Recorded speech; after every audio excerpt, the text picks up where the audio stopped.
Hello, and welcome aboard to this episode of the We Are Reading One Piece podcast.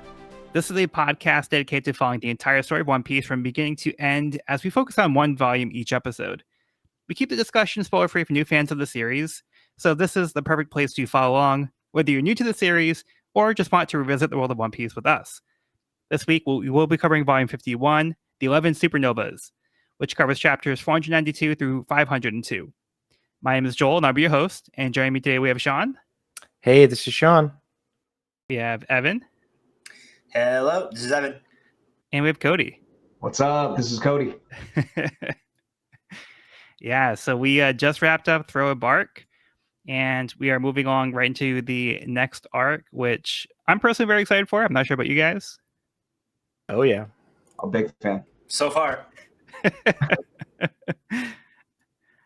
Yeah, so before we get into that, I actually want to start off with Sean's rankings because we didn't have Sean on last week when we wrapped up Throw a Bark. So before we move on to the next arc proper, I just wanted to get Sean's closing thoughts on Throw a Bark as a whole and get his updated rankings.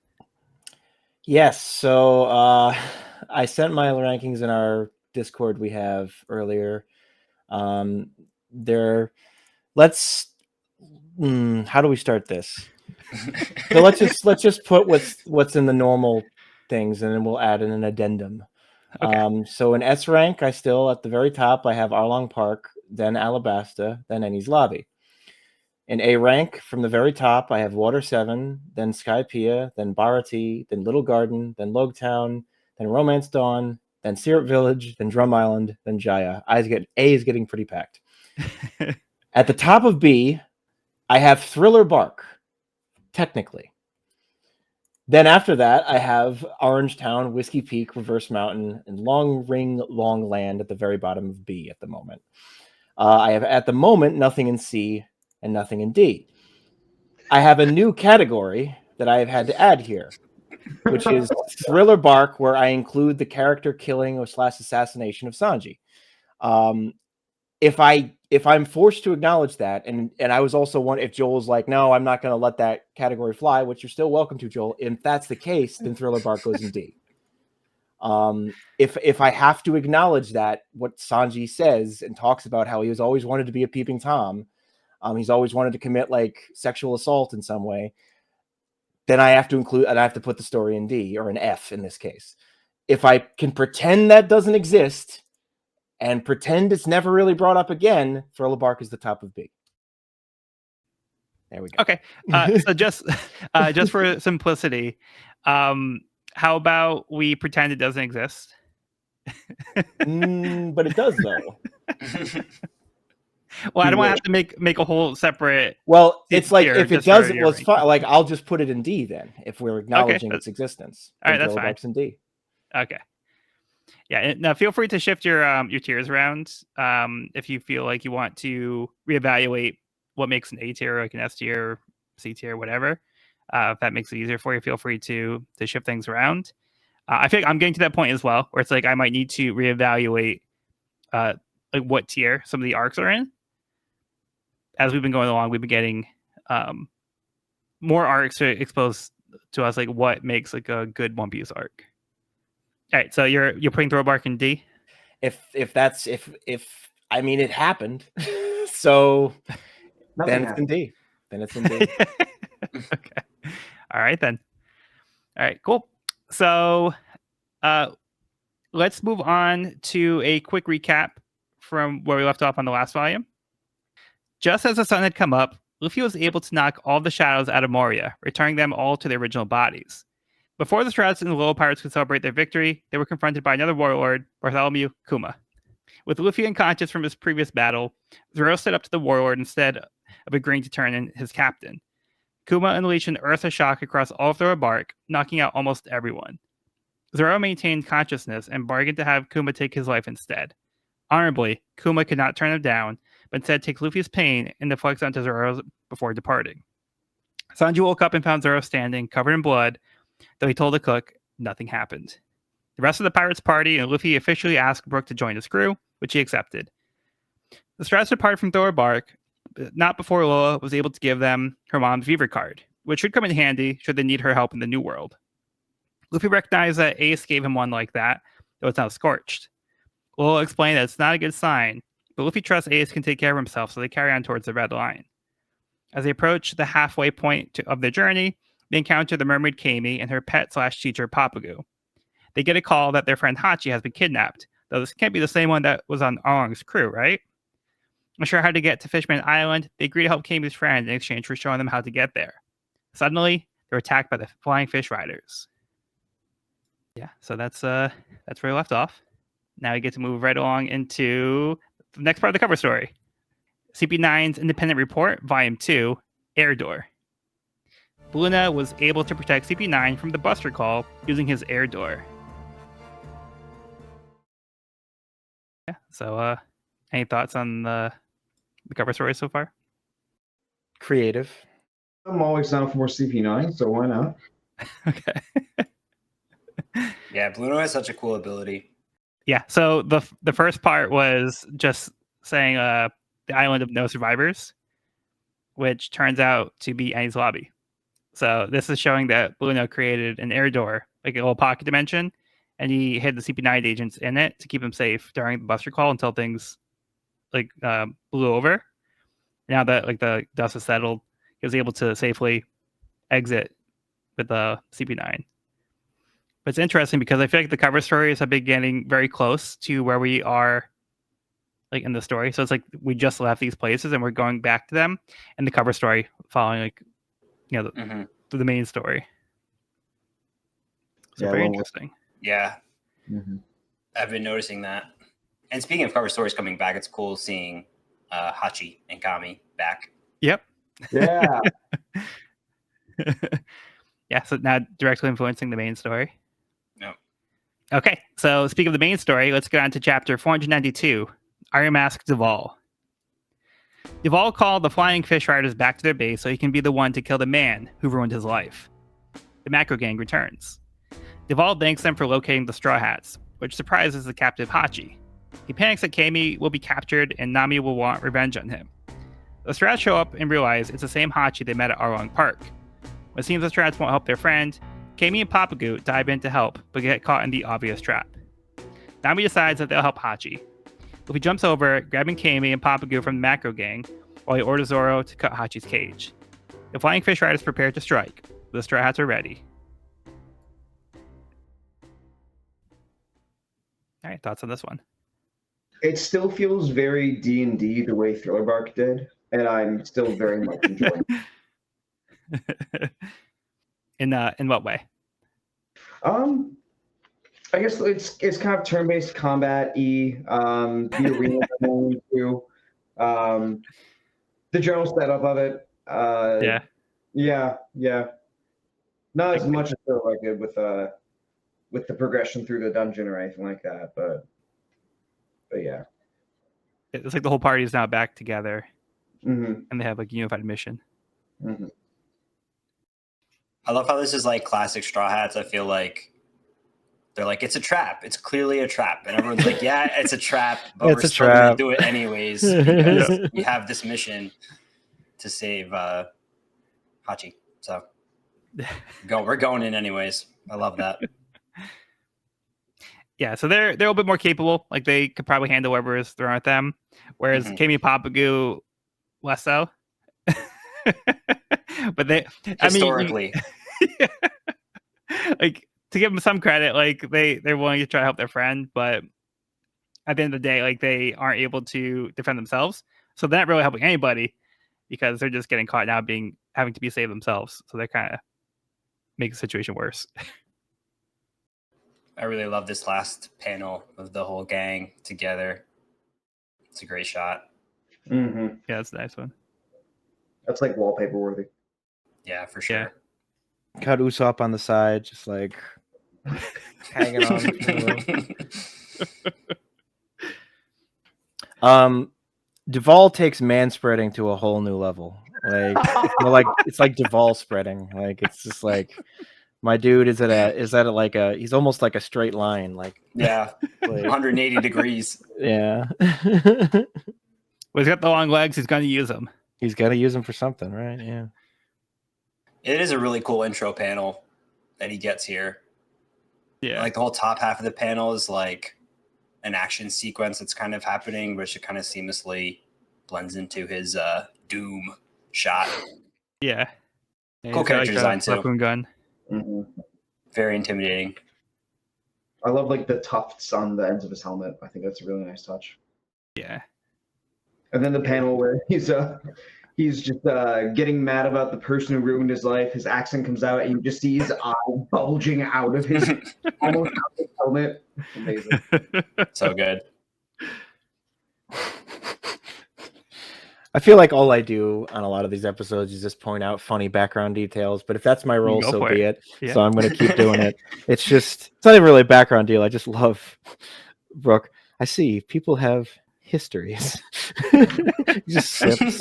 It's like, I know nothing. He's just tacitly admitting, I have no idea what's going on right now. I've never met any of these people, but okay. I guess I'm involved. I'm part of the crew now. So hey, this is better than what I was doing the last 50 years. I'll take it. Yeah, exactly. Right. Socializing. Yeah, so the Flying Fish Riders have teamed up with the Macro Gang. So it's kind of like a symbiotic relationship. But it seems like, they're kind of going at the whims of Duval. But it seems like Macro's underlings are a little bit less bright. So they kind of like Macro's kind of like trying to keep them in line, be like, yo, you don't want to get this guy mad. Like, because he just saw him like attack his own men. So it's like, let's try to stay in line. Like, we got a good thing going. So yeah, like Duval's the one who's really in charge, but like they're working with them. I just love Gyaro, the stupid goldfish one. He's just such a dope, and I love that. It's always so fun. And we got the Macro Gang in the cover story, right? Was that when we first met them? Correct. Yeah. Okay. With Hachi and... Are they ex-Arlong? Yeah. No. They're kind of doing like their own thing. Gotcha. But they interacted with Hachi in the cover story, right? Mm-hmm. Yeah. So I think like Hachi fought them off and saved Kami from them because they were trying to kidnap Kami back then too. That's right. They haven't really turned over a new leaf. So. Yeah, now they got allies. So. It looks like Gyaro's got the same tattoos on his arms that Hachi has on his forehead. Oh, interesting. Oh, I didn't notice that either. Yeah. Yeah, it looks like a sun. And Macro's got the Popeye. Maybe they're just common anchor arms. Pirate tats. Yeah, but that's an interesting detail. Yeah, because that's kind of on the edge of the page. I didn't even notice that. It's kind of like in like the binding. So I didn't see Gyara's tattoo. And then Macro looks like the same thing on his chest as well. A Macro? Oh yeah. Oh yeah. Wow. Okay. Yeah, I didn't see that either because it's behind his necklace. Mm-hmm. It's a theme. Keep an eye out to see if some Tansui anywhere. Were they once on the same pirate teams crew? Good question. Like Arlong, they all had matching tattoos. Yeah, because like Nami had the Arlong tattoo. Yep. So yeah, I mean, it seems to be like some kind of some pirate crews seem to have some kind of like allegiance thing. Where it's like I need the tattoo to show like I'm a part of this crew. Yep. Yeah, that's a good catch. Yeah, I didn't notice that. Me either. Yeah, and speaking of Nami, so Nami sees that it's the same Hachi, so they all recognize like this guy was with Arlong, so it kind of puts them in a bind because they agreed to help, and then Nami, at first she's kind of like, oh sorry, Kami, like, I didn't realize that this guy was him. If I knew that, we wouldn't have agreed to this. But now that they hear, like Nami's kind of like, all right, you know what, it's fine. Like we really need to get to Fishman Island, so we can put that aside for now. Let's just help Cross them. that bridge when we get there. Exactly. Yeah, we'll deal with it later. Although to Nami's credit, she also says Hachi's innocent. So it seems like she's kind of letting like Hachi like off the hook a little bit. Showing some forgiveness here. Yeah. I also just love Luffy's eyeballs turning to takoyaki. So, That's really funny. the cool guy pose too, like. Yeah, it almost looks like he has like sunglasses on. I love those moments when he kind of breaks the fourth wall and like makes a point of like emoting or things exactly like that. I love it. Yeah, and then like the people around him will even like acknowledge them that it's happening like in real time. Yeah.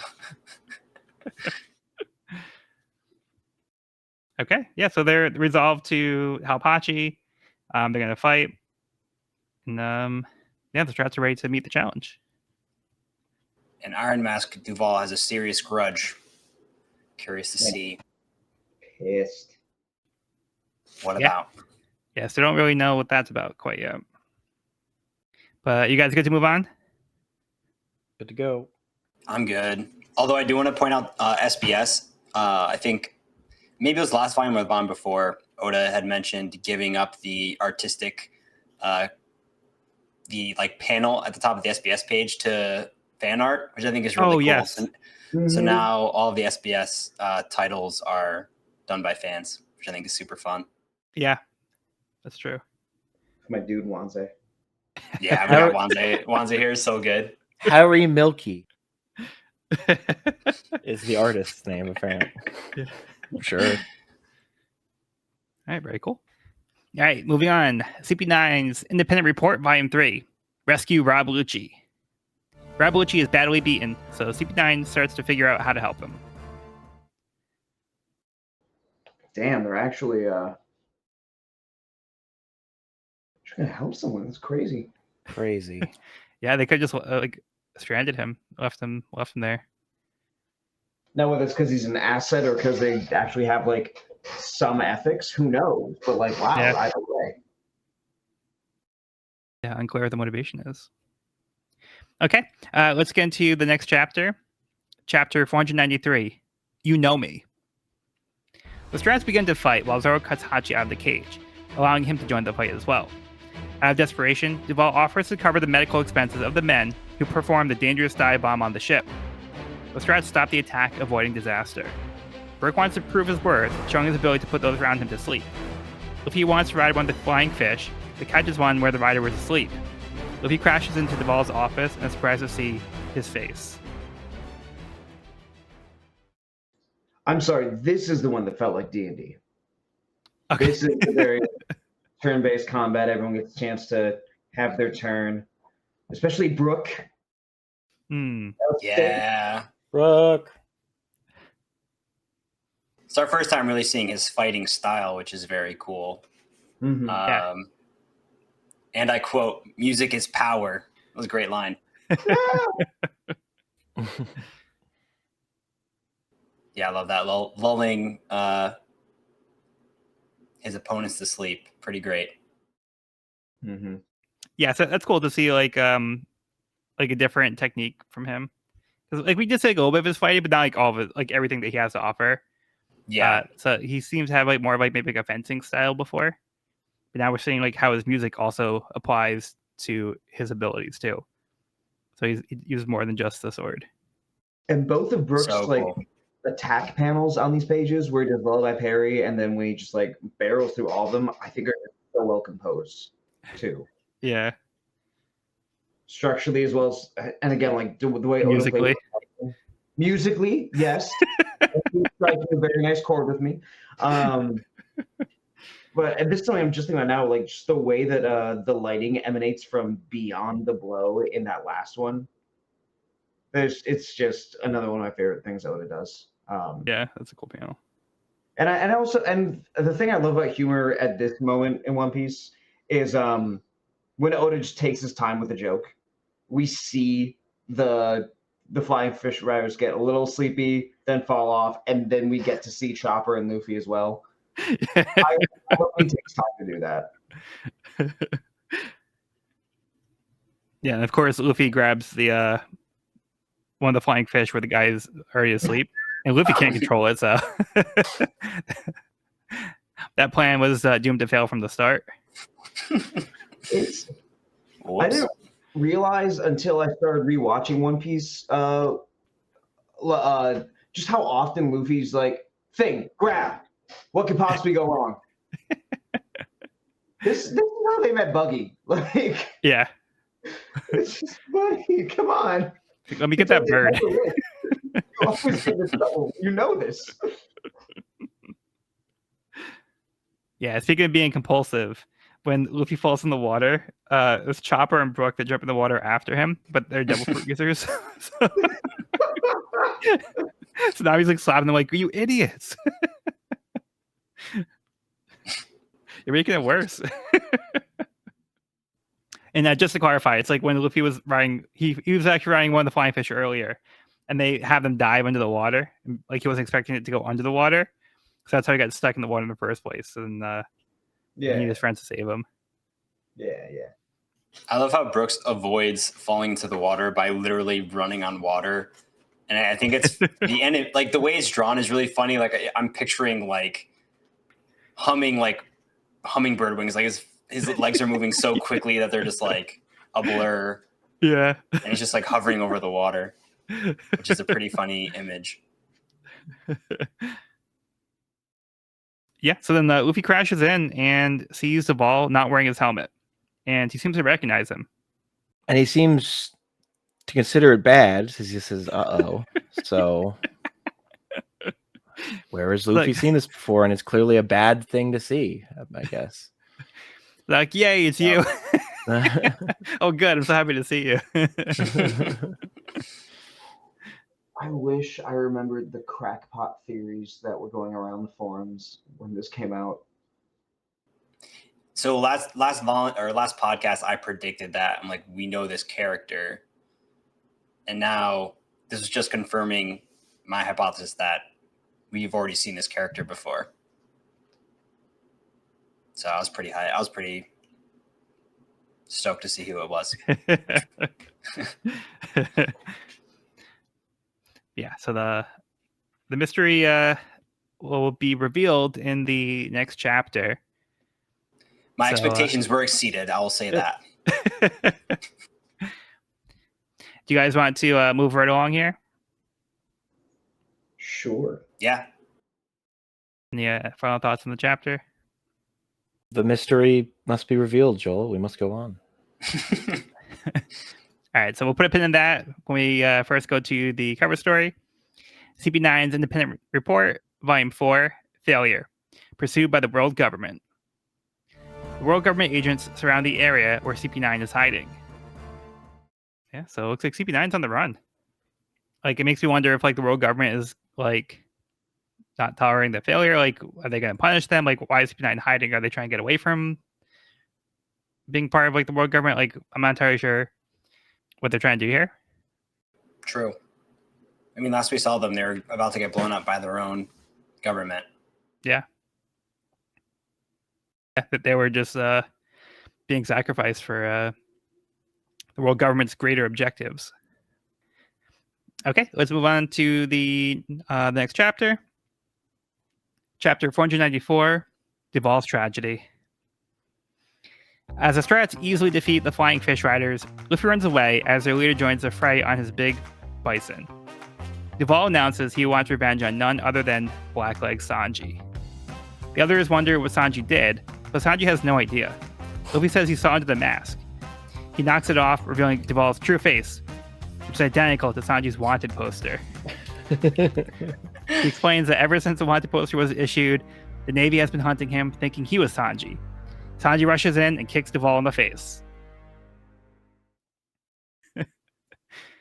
Okay, so we gotta start with Evan, because this is his first time seeing this reveal. What a reveal. What a page turn. Oh my god. Not at all what I was expecting. But a face we have seen before. So True. Very true. Oh my gosh.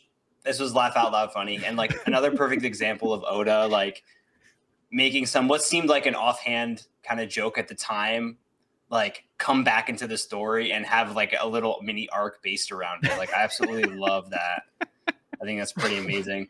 What did I ever do to you? Give me back my life. It's not me, I swear. I ain't even a pirate.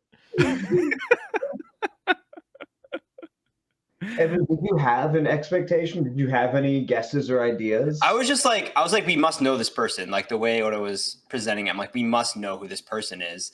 So I was like really curious. I didn't really have any solid guesses or solid leads. And then when he mentioned Sanji, I'm like thinking, I'm like, oh man, who could it be that specifically is targeting Sanji? But yeah, I did not see that coming. That was a pleasant surprise. I literally like laughed out loud. I think that page turn got an audible reaction out of me for sure.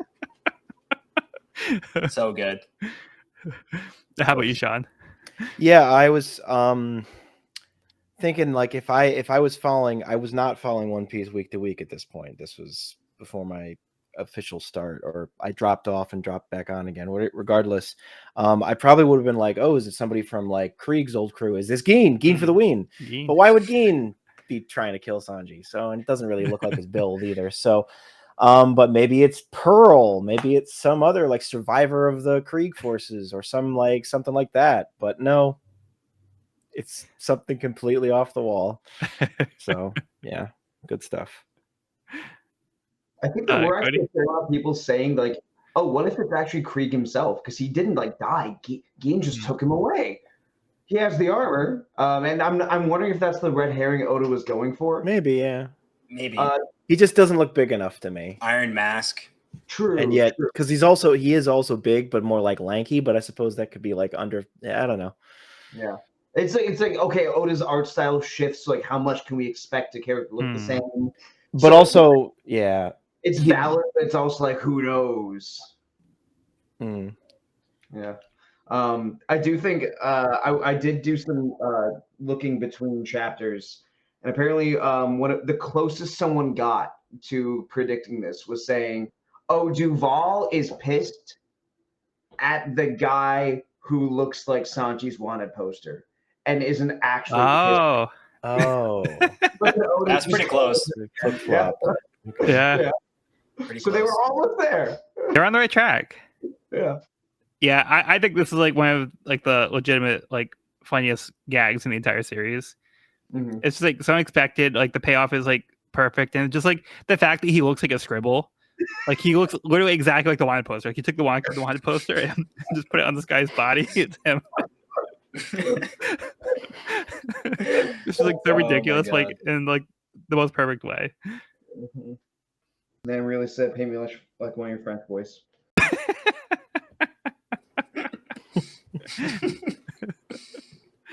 But it's also like, damn.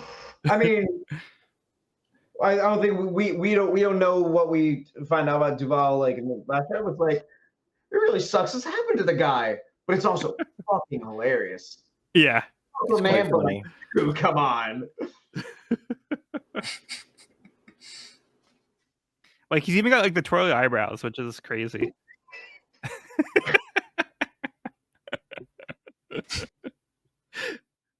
Yeah, so there's also another gag that I wanted to point out in this chapter. So I had mentioned before that there's a translation that doesn't really quite land the same way with Frankie, with the transform and the pervert thing. So throughout this chapter, whenever Frankie hears somebody say "go in formation," he goes, "Huh?" So I think it's like a joke where he keeps thinking that they're saying like transformation or like a transformer, and they think like he thinks he's like talking about him.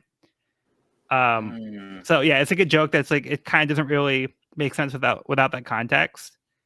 But yeah, if you're reading in Japanese, it would be like the same term to like that he's used to hearing. So when he's like called a pervert or whatever, like yeah, so it's like the same kind of joke. Yeah, so I think it's like go information, it's like transformation. That's much funnier now. I was like, is he just trying to? Is it like a weird decoy thing? I guess I can try to rationalize it, but like, that makes much more sense. Yeah.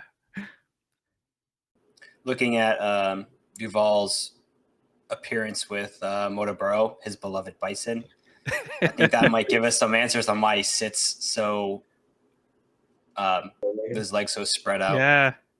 Mm-hmm. I didn't catch that. Yeah, he does put like his feet like pretty much where the horns are. Yeah. He's got like the handlebars like Pretty a chopper. badass. Yeah. Makes the man spreading worth it. It's just too good of an image. This fits too well. Yeah. You question why, though. I mean, I agree. It's not. I mean, and also, I haven't read this chapter as of super recently. I read it like last week. But so maybe he says something about this in the next chapter. But did Duval ever try to change his own appearance until now? I know it sucks. You shouldn't have to for somebody else's. But I think he does. He does? Okay, sorry. I think someone hints at it. Yeah. Cut that out then. Yeah. The loophole is mentioned. Yeah. Oh yeah. Yeah. We'll get there. We'll get there. I was like, aw. Still, aw. Like, damn, sucks for you, buddy. Yeah, and also, just like a small thing. So they went with Blackfoot Sanji, but I went with Black Leg. That's what I'm more used to. But I think it's pretty much interchangeable. I really think it doesn't matter. It's just I've always gone by Black Leg Sanji. But I think either one is like equally valid. So it's not like one's wrong and the other one isn't. What does it say on the wanted poster? I think just a Sanji. It just says Sanji. Yeah. Yeah, they don't put the epithets on there. So I guess, like, how do people know? Is there like an article accompanying them? I assume there would be if they were like, oh, this guy beat the shit out of everyone in his lobby and destroyed a bunch of government property. He sucks, man. But like, it's like, oh, I gotta get my new issue of Bounty Hunter Weekly, and it's got all like the little tidbits on like all the new wanted posters. You have to read the trades. You have to read the trades. You're back. Very good point. All right. Yeah, I don't have anything else to really add on this one. You guys good to move on? Yeah, I'm good. Okay. Moving on to CP9's Independent Report, Volume 5, The Path of Escape. CP9 follows the sea train tracks to the next island. Yeah, I don't know about you guys, but were you confused like what was happening on this page at first? a little bit until it looked like much more closely at the water. Because I was like, I thought they were like coming in from like the sea, like they swam, and they were like coming onto the shore.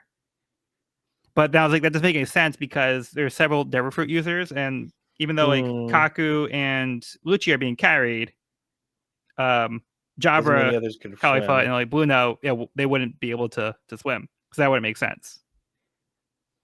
But then I looked and I saw there was like you can see like the shore kind of like off to the side, and what I think is happening is that they're just walking on the sea train tracks. That's the only thing that really makes sense to me. So that's kind of the conclusion I made here.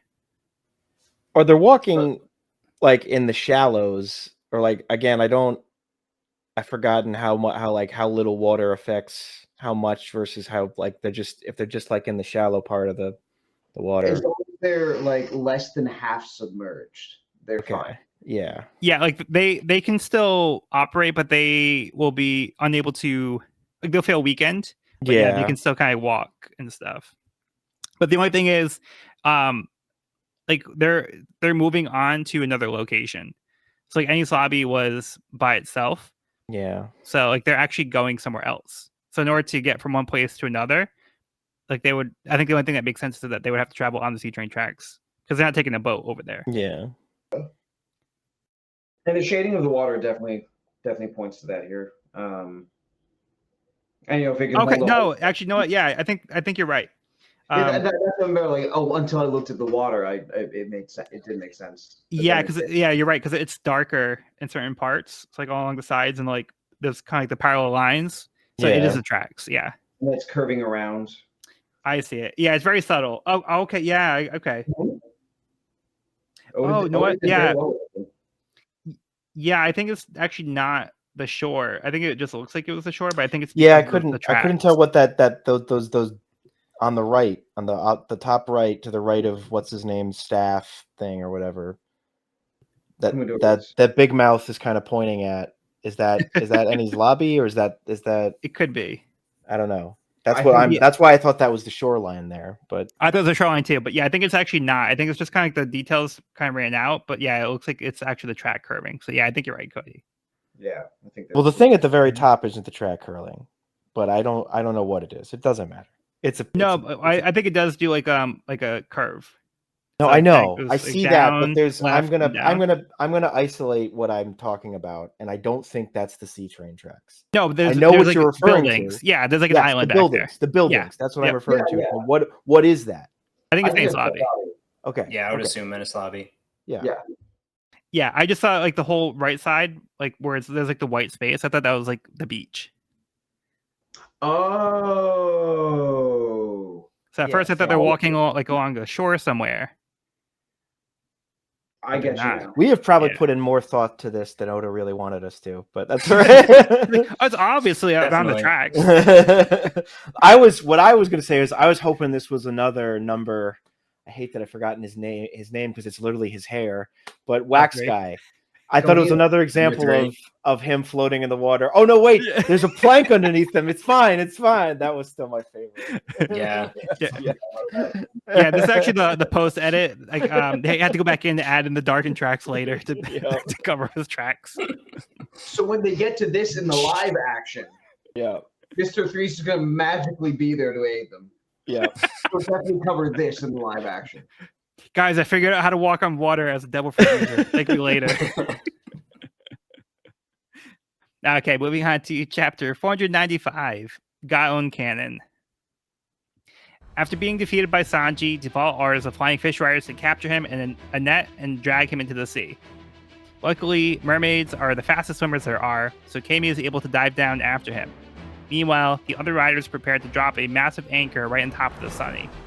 Frankie decides to bring out the secret weapons. He activates the propeller in the figurehead's main, allowing the ship to travel backwards and avoid the anchor. He orders Usopp to line up as many enemies in his sights and unleashes the Gaon cannon, blasting away the buildings ahead of them. Kami resurfaces with Sanji, who is fine, except for a nosebleed. Luffy confronts Duval and his bison Motobaru. The bison charges in, but then becomes frightened by Luffy. Luffy stares the bison down, but then it collapses to their surprise. Robin remarks it seems Luffy willed it into unconsciousness. Fed up, Sanji begins to assault Duval, kicking him in the face repeatedly. Okay, where do you guys want to start on this one? So yeah, Sanji suggests to Duval that hey, you could have grown a beard or changed your hairstyle, and he just kind of does a "oh maybe" kind of expression. Why did I think of that? And then he just immediately goes into, "We used to be assholes in a village somewhere, and it was great. We just picked on people, but then the Navy came and fucked everything up." And it's like I feel considerably less sympathy for you now. Like Yeah, right. yeah. It's like we're running a humble criminal outfit in the country out of these parts. We made ends meet by terrorizing the villagers. It was a happy way of life. It wasn't a happy life. It's a simple life. Like, I had a good thing going. I'm just imagining like the theme song of Happy Days playing, but it's just Duval just terrorizing random villagers and cutting to like a freeze frame, like a 1970s, 80s freeze frame. Like I also love how hard Brooke is laughing at this too. yeah. Brooke loves it.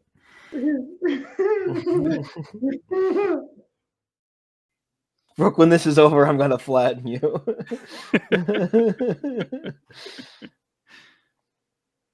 Well, Sanji, we'll go on ahead. You think this is all my fault? Yeah, Luffy's like, Sanji, you can deal with this. We didn't do this. It's not our fault. Sanji gets saved by a mermaid again.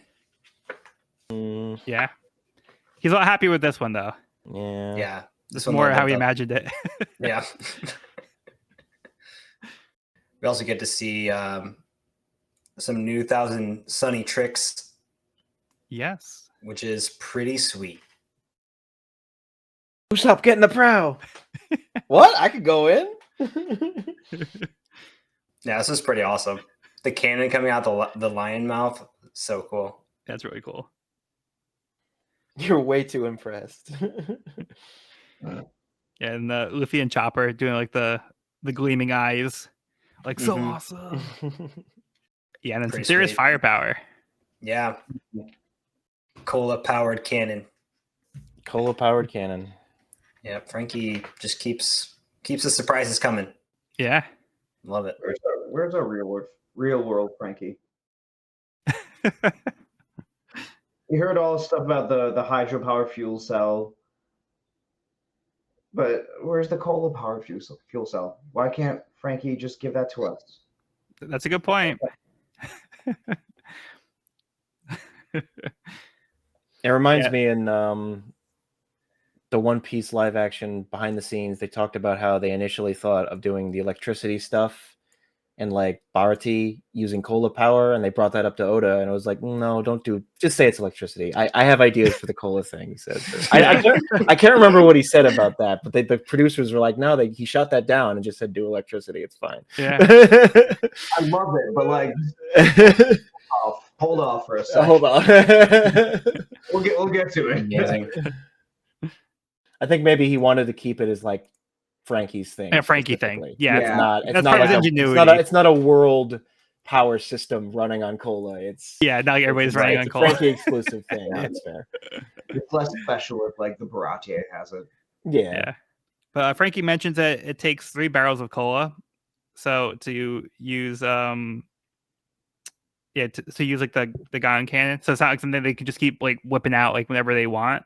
It's like it use like their reserve, so it's like it takes a toll on the cola reserve. So they kind of have to use it sparingly.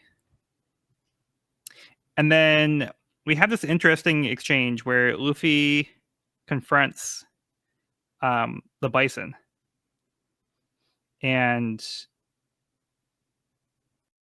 like Luffy kind of stares it down in the eyes, and then it like passes out. So Evan, does this remind you of somebody that we've seen before? It does. And it's mentioned again in this volume, which kind of like, I think drew my attention to it in retrospect. I think in this moment I didn't really pick up on it, but later in this volume it's mentioned. But the hockey ability that we've seen in a lot of now powerful devil fruit users, where someone's presence has forced someone or something to become unconscious.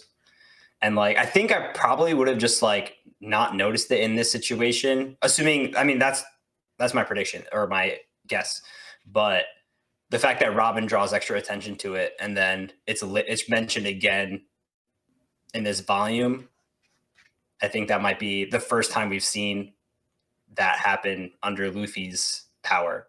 I also might be overthinking it. It might have just been Motorbro getting scared and passing out. But I think Oda does kind of draw attention to it, especially with Robin's comment. And then we get another taste of it in this volume, which kind of like, it was in that moment. I was like, oh, I wonder if that was what happened before with Luffy here in this situation. So like, I think it kind of like passed me by upon initial reading. And then in retrospect, after the instance we'll talk about later, it was like had a little light bulb went off. I think was it's there exactly that. Yeah. Was there a specific like panel or moment that this reminded you of, like from what we've already seen in the series? When Ace boards Whitebeard's ship. Or you mean Shanks? Or Ace? Or sorry, Ace? Shanks. Yeah. It was Shanks. Okay. It was when Shanks boarded Whitebeard's ship, and like half of Whitebeard's crew passed out, and they were kind of saying it was because of his like hockey power. I think we have seen other instances of it, but that's the one that comes to mind because it was like the most obvious portrayal of it so far that we've seen. All right, so I'm going to point out another one. So in the very first chapter. Yes. Wait, what? Yeah. Do you remember when Shanks stares down the Lord of the Coast, the sea monster? The Sea King. Oh, yeah. He says, he stares down the eyes and he says, get lost, right? Get lost. And it goes away. So I feel like Chapter, that's kind of volume 1, man. Okay. Yeah, I guess. Right? Yes. it's even more emphasized there. In the live action, they emphasize it. They About, like like, flash how- in his about, like- eye, and they're like, yeah. And like I'm so curious how it would like, I guess, read to someone who's in your exact position too. Interesting. Yeah, I guess I didn't picture that as the same ability because the Sea King or the Sea Beast merely retreats and it doesn't necessarily like lose consciousness. Yeah. So I thought that was just like, you know, him just showing his power and the Sea Beast like recognizing that power. But that kind of is what we're saying here as well. It's kind of like this hockey, which hasn't really been definitively explained or defined yet. Right. Just seems to be like this overwhelming aura of power or like a like confidence or strength that like emanates from the user. I think it's been Devil Fruit users in every case we've seen it so far, but don't know if it's exclusive to that, you know. Yeah, so we haven't really got like an actual explanation for what hockey is yet, but we've like seen it mentioned in past, and we've been seeing it used. But I think the emphasis on Mudburrow's eye in the situation, I think it's meant to tie back to the moment with Shanks, because like there was like the emphasis like where Shanks' eye, and I think the Lord of the Coast's eye, like there was like that connection we could see, and that's like there's like an intensity with like Shanks' eye, and that I think is what like scared off like the Lord of the Coast. So I think that's like I think Oda is directly trying to relay this like back to that moment. But the fact that you're picking up that you think this is hockey, I think that's very interesting here, because it is like the same effect that we saw at Shanks use, where you know we see like the foaming of the mouth kind of thing, which is like what was happening with Newgate crew. So are you saying the same thing, or are you saying they're similar? Yeah. So I'm drawing conclusions here based on what we've seen so far, that this seems to be, if it's not the same thing, it's very similar to what Shanks was doing before.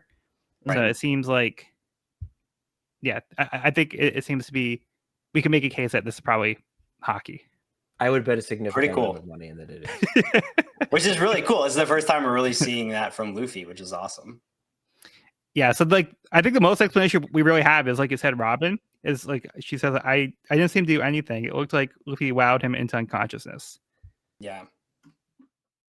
But yeah, it's not explicitly stated here or explained. It's just kind of like going off of what we've seen so far. I think we can kind of make that inference. Pretty cool. Hey, do you guys have anything else on this one? I'm good. Okay, let's move on. CP9's Independent Report, Volume 6. In St. Poplar, the town of the Spring Queen, without money for the medical care. CP9 arrives in St. Poplar without a way to get Lucci treated. So this definitely adds credence to what we were talking about with the last one, since it's one of the cities mentioned at the Star Water 7. Yeah, so they're clearly somewhere else now. And looks like we have to start a GoFundMe. Yep. Which makes me think that they genuinely care about Lucci's well-being and want him to be, you know, healthy, or else they wouldn't go through the trouble. Yeah, for sure. It's really nice. I mean, like, they're like murder, like don't like. Well, like, it's really nice. They're assassins, but you feel for them. Yeah. Yeah.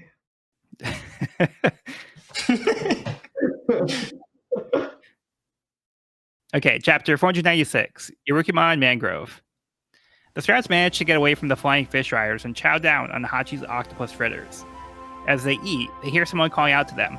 It's Duval, but now his face has been changed thanks to Sanji's kicks, changing his bone structure. He was so pleased with his new look when he woke up, he couldn't let them leave without saying thank you. He gives them his transponder snail number, and the newly rebranded Rosy Life Riders depart. Back to the issue at hand, Papagu explains that there are two ways into the new world.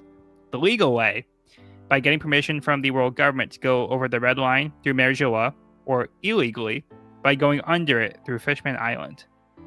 They explain they're going to Sabaody Archipelago to get their ship coated, so be able to travel underwater. They see bubbles floating all around them. Hachi explains this isn't actually an island, it's just a series of mangroves, so it won't reset their log pose. The archipelago is made up of 79 trees, each marked with a number, forming its own sort of island. Hachi agrees to take them to the coding specialist he trusts, but only on the condition they promise not to defy any world nobles, even if they see them kill someone.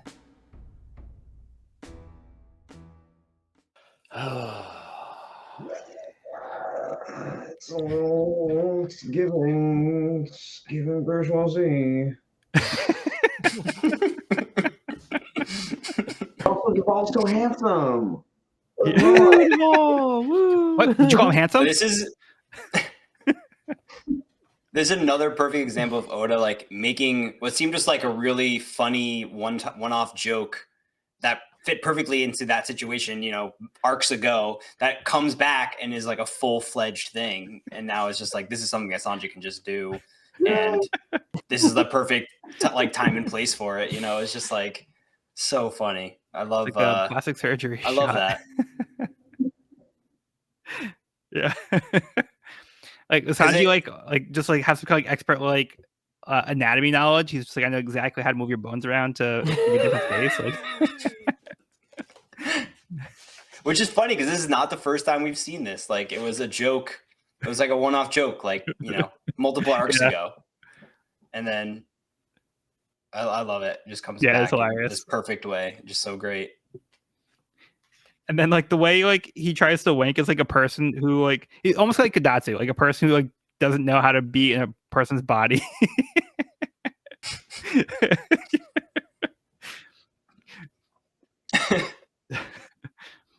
Yeah, I think this is hilarious.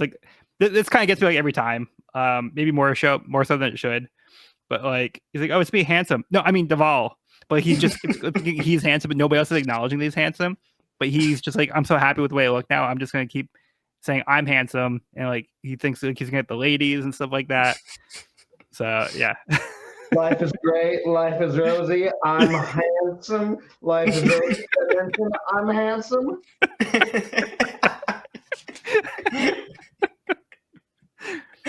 Oh Exactly. my god! Exactly. Kimbo, I love him. I also love that the sound effect his wink is making is poink instead of wink.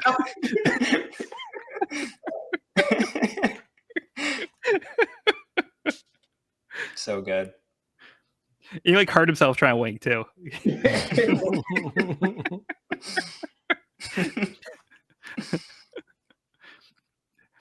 Call me anytime. I'm sure to be useful. On the next page, they're trying to talk to him, and he's too busy looking at himself in the mirror to listen to what they're saying. And then I should be on a white horse. And then he thinks Zombies trying to check him out and stuff. I'm just waving my face. Yeah, so just hilarious stuff all around. But at least they got on his good side. So I'd rather have is this the first time that Brooke has farted? Ever? Oh, ever? Because I think it might be. I don't know actually. I can't remember if he just burped or not. When they first met him. Yeah, because he didn't have the table manners. He's pretty rude. No, yeah. There's a scene where he farts and burps in the same minute. Because that makes sense. Yeah. Well, we do have confirmation he does poo. So he does poop. So yeah. I love the idea that travelers. Maybe this was it. Oh, sorry. Maybe this was his first fart. I don't know. That'll be something we'll have to catch in the next reread. Yeah, we'll have to research. This is important. Sean, do you have something? Everyone leaves their ship behind and buys a similar one on the other side. It's god damn. Yeah, right. That's wow. Got a plan for that. Well, most of the pirates probably have money at this point. As opposed to the straw hats. Well, they do have money now. But they just came across money. Every time they find money, they lose it somehow. So but yeah, we do get some kind of lore here. What'd you guys think of the explanation for how they cross the red line and how they get to Fishman Island? Classic Oda diagrams here. Love it. Mm-hmm. It is interesting how the location of Fishman Island is directly below the holy city, or the what is it called? Marijwa. Yeah. Marijwa. Oh, I thought it was Marijoa. Okay. That's the way I say it. I think Is it I think Marijwa? I've always said Mary Joa. I might be wrong. I have not watched a recent Marijoa. episode of the anime where they say the word in dub or sub or something, but Yeah, Let us know. I've heard Mary Joa, Mary Jane, like I don't know. The Holy Land, dude. Man. Yeah, so anyway, seriously, like, what do you like make of this? Or what are your thoughts on it? I mean, it does add to the whole, okay, you're a pirate. You are going against the way of the world, just structurally. And that's the thing I've always loved about One Piece, among many, is the fact that so much of the plot and themes of the stories are baked into the geography of the world itself. And I think this is another wonderful Interesting. example. Yeah, it's a really interesting point. I do like that there is like this there is like a structure here, because like there is like a logistical thing to consider, which is like, yeah, there is this massive wall blocking this path, but there is now like an in-world explanation for how people normally deal with the situation. But like, you know, the pirates have to go one way, whereas like there is like an official way for like regular people who are like law-abiding citizens. They could technically go this route. So I think it's really interesting to get some kind of explanation like that. But the way that the pirates have to go is because they literally have to go underwater. So they have to get their ships coated to travel underwater with their ships, which sounds wild to me. Yeah, very Yeah. curious to see what that looks like and how that works.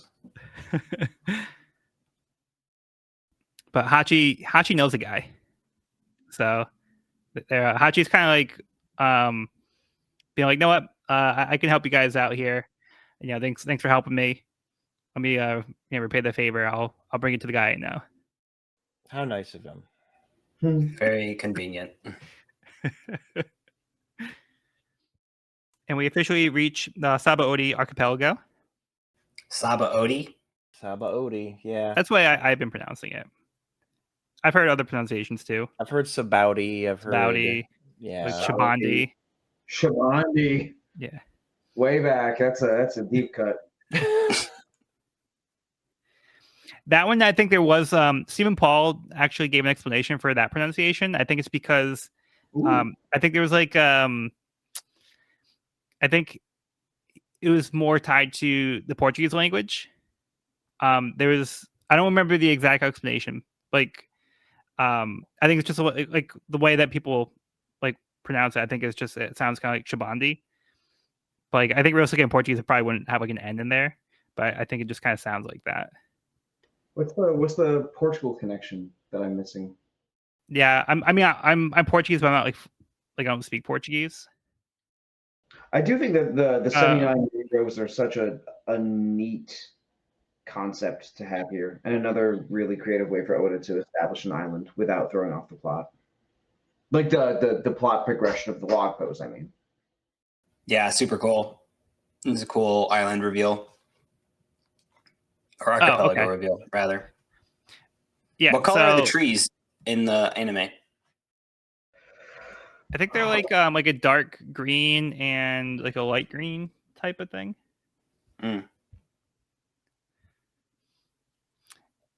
Okay, so I looked it up, and the Portuguese word for soap is sabão.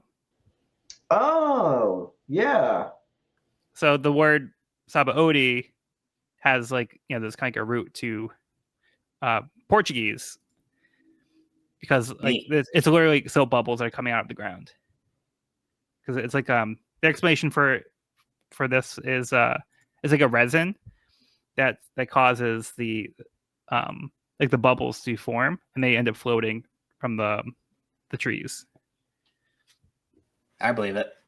Yeah, I did not know that. That's awesome. Yeah, this is a super cool design. Yeah, I just think it's like, again, it's just like a fun, imaginative thing. It's just something we haven't seen in One Piece before, right? They come to this new place. It's got like a unique like kind of geography to it, and there's just like bubbles like floating around everywhere constantly. So it's like a spectacle to see. It's like really like fun to see. But like there's like an explanation for like how this is working. So it's just like every time like we come across something new, it's just fun to see something different that we haven't seen in the series before. Right. It's cool. It's like totally new to us, but it's also feels like super lived in and developed in the world. Yeah. You know, like there's Yep. people that are living in this archipelago, and they have their own like culture and society, and For sure. Yeah, I love these little like world building moments we get with Oda. Although I do wish it wasn't spoiled by the back cover of this volume. I know I've said this in the past on previous episodes, but like I do tend to look at the front and back of the volume before I read it. Like I wish they were pushed one down. Like he just needs to push it one down. You know, like if this was the cover, you just can't look at the back of it. You just gotta. Yeah, Evan, you have to close your eyes when you grab the book and just open it, and hopefully you got the right one. Look, here's how we'll solve all this. Evan, I need you to take just like it'll take you like a week. Learn Braille, get One Piece in Braille, come back, same experience. I'm sure it'll be fine. Yeah,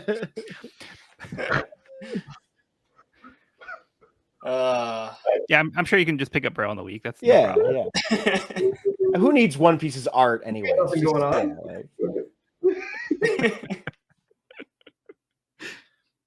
I love it. But I mean, hey, like Marvel and like DC do it, where it's like they have like a comic book cover and it has nothing to do with what's on the inside. So I mean, hey, One Piece can do it too, right? I just think this would be a great cover and back cover for 52. You know, you just finished 51, you pick up 52, and it's got all the characters in color you just met. I think the problem is they assume that you have already read this part of the story because like you're reading it weekly, and now you're picking up the volume. So it's like, all right, you already have seen this before, so this isn't like new to you. But that's not true. But I think that's kind of like the approach that they have.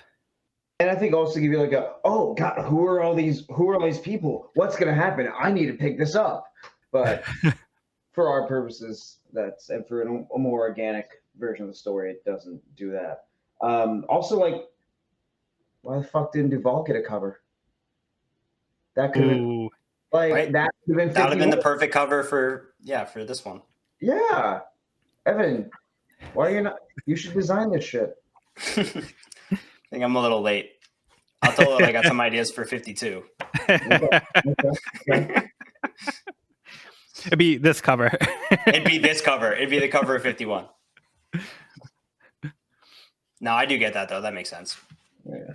I'm just not one for spoilers. Like I don't like. Yeah, I get that. I mean, I don't agree with it. That's like my take on it, but I still think that like just not spoiling is the better way to do it. But you know, business decisions and all that. Yeah. So before we move on, just the last thing that they mentioned here is Hachi seems very serious about his condition. Right. So he says that like I'll help you guys out, but there are nobles walking around this town. They're residents from the sacred land of Marijoa. He says no matter what happens, like no matter what you see them do, even if they kill somebody right in front of you, pretend like you didn't see anything. So he says not to defy them. So very serious. Should be easy. This is not a very defiant group of people. Oh yeah, no, definitely people that don't see any stick their problems. noses into stuff. Yeah, they're going for following the line. So yeah, they love following their head rules. the other way. Yeah, but this time for sure. Yeah. All right. Would you guys have any other thoughts before we move on? Nope. Okay, moving on to CP9's Independent Report, Volume 7. Saber Ablucci. Kumidori performs to raise money for medical expenses. Kumadori dances in the street to earn money for Lucci's medical bill. Okay, cool. All right. Good for him. Is it always raining on this island? Not sure. Yeah. It's raining now, but I'm not sure about like the rest of the year. I think it's raining in all of the cover stories. Yeah, it's probably just because like it's a short period of time. But yeah, I don't know. Yeah, I imagine this all takes place in the span of like a day or so, a day and a half. Yeah. It's possible. All right, but let's move on to chapter 497. Adventure on the Archipelago of Dancing Soul Bubbles. Luffy, Nami, Chopper, Robin, and Brook went with Hachi, Kami, and Papagu. Zoro decided to go off on his own. Usopp and Sanji beg him not to, because he'll just get lost. But Zoro reassures him that he just has to follow the numbers on the trees. He notes to himself he'll just need to get back to Grove 1, not realizing a bubble is covering the 4 in the number 41. Hachi continues to warn Luffy about the world nobles, also referred to as the celestial dragons. They wear bubbles over their heads as to avoid breathing the same air as the commoners. He reiterates that Luffy must not oppose them. He also warns that human trafficking is rampant here, so they won't be protected by the law if they are captured. Nami and Robin notice a shopping mall, decide to go check it out on their own. Nearby, escaped slave with a collar cries out for help, but it's no use when his collar explodes. Hachi and Kami warn a celestial dragon must be nearby. Also nearby, a figure notes the slave was a pirate worth 60 million. The celestial dragons, St. Sharia and St. Roswald, arrive. St. Sharia kicks the slave and then shoots him on the ground. Luffy tries to get up to help, but Hachi holds him back. Later, they explain that if they attack the celestial dragons, an admiral will arrive to deal with them as they're close to Navy HQ. The Chopper asks why they're so special. Papaku explains that 800 years ago, 20 kings banded together and created the world government.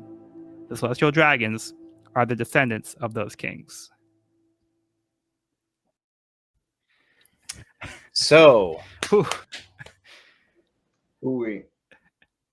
Well, that's hey, a nice fact here. Evan, are you excited to meet a villain that makes Spandam look like the nicest person in the world? Like, Who is Spandam?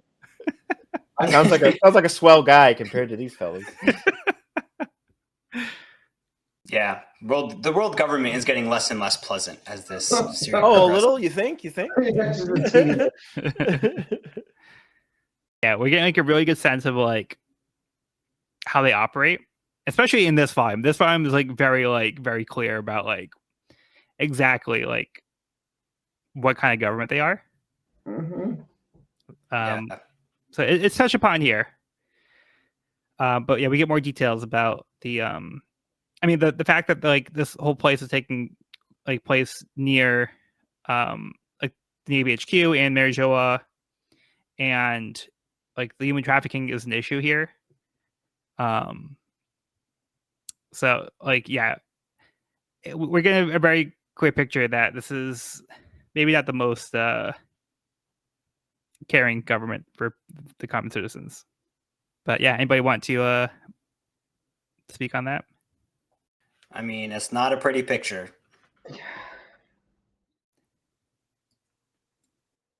They're This is pretty rough. They're by and large the most. I mean, I get it's so hard to sometimes talk about things without getting into future, but it's just like this is another.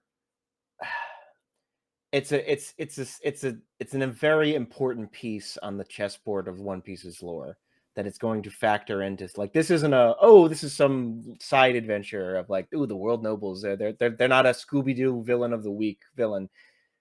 This is going to something. This is a concept that reverberates throughout the rest of the series. I'm just going to say that. Like, and it's Oda does not take this as this is important. This is supposed to be galling and horrifying, and it's only going to get worse from here. Yeah, and they before it flat gets out better. If it gets better. So they flat out state here this is basically a systemic design that's like very intentional, because Papaku explains that the founders of the world government, the people who created this system in the first place, they were a group of 20 kings, and the celestial dragons are those descendants. So because they were born into nobility, they are automatically put on a pedestal, and they have the ability to do whatever they want, no penalty, like no consequences for their actions. So they are literally living like in their own little world. Literally. Yeah. Like they're not living in the same reality as the breathing their Gaon. own air. Yeah. It's ridiculous. They even give their dog a helmet. Like it's like It's just the same kind of rationale that Oda has been employing and building further towards since the beginning. You look at the very beginning of the story, Helmeppo. Oh, my daddy's great, so I can do whatever I want. Mhm. And then my favorite, Spandam. I'm living up to my dad's legacy. I'm a hero because I'm finishing what my dad started. And these guys are just 800 years ago, these 20 people made the government, and therefore we're the shit. It just rings so true, and it just grinds my gears. It grinds my gears in the best way. But like, thanks. Yeah, and it goes to show that those with power are going to use it and abuse it. Yes. Yeah. And with zero thought as to who they may or may not hurt in the process. Right. But yeah, and then you can see like just like complete disregard for human life, like you're saying, they don't care. So they have a slave. So they took a former pirate, turned him into a slave, put a collar on him, so if he tries to rebel, they can blow it up on him.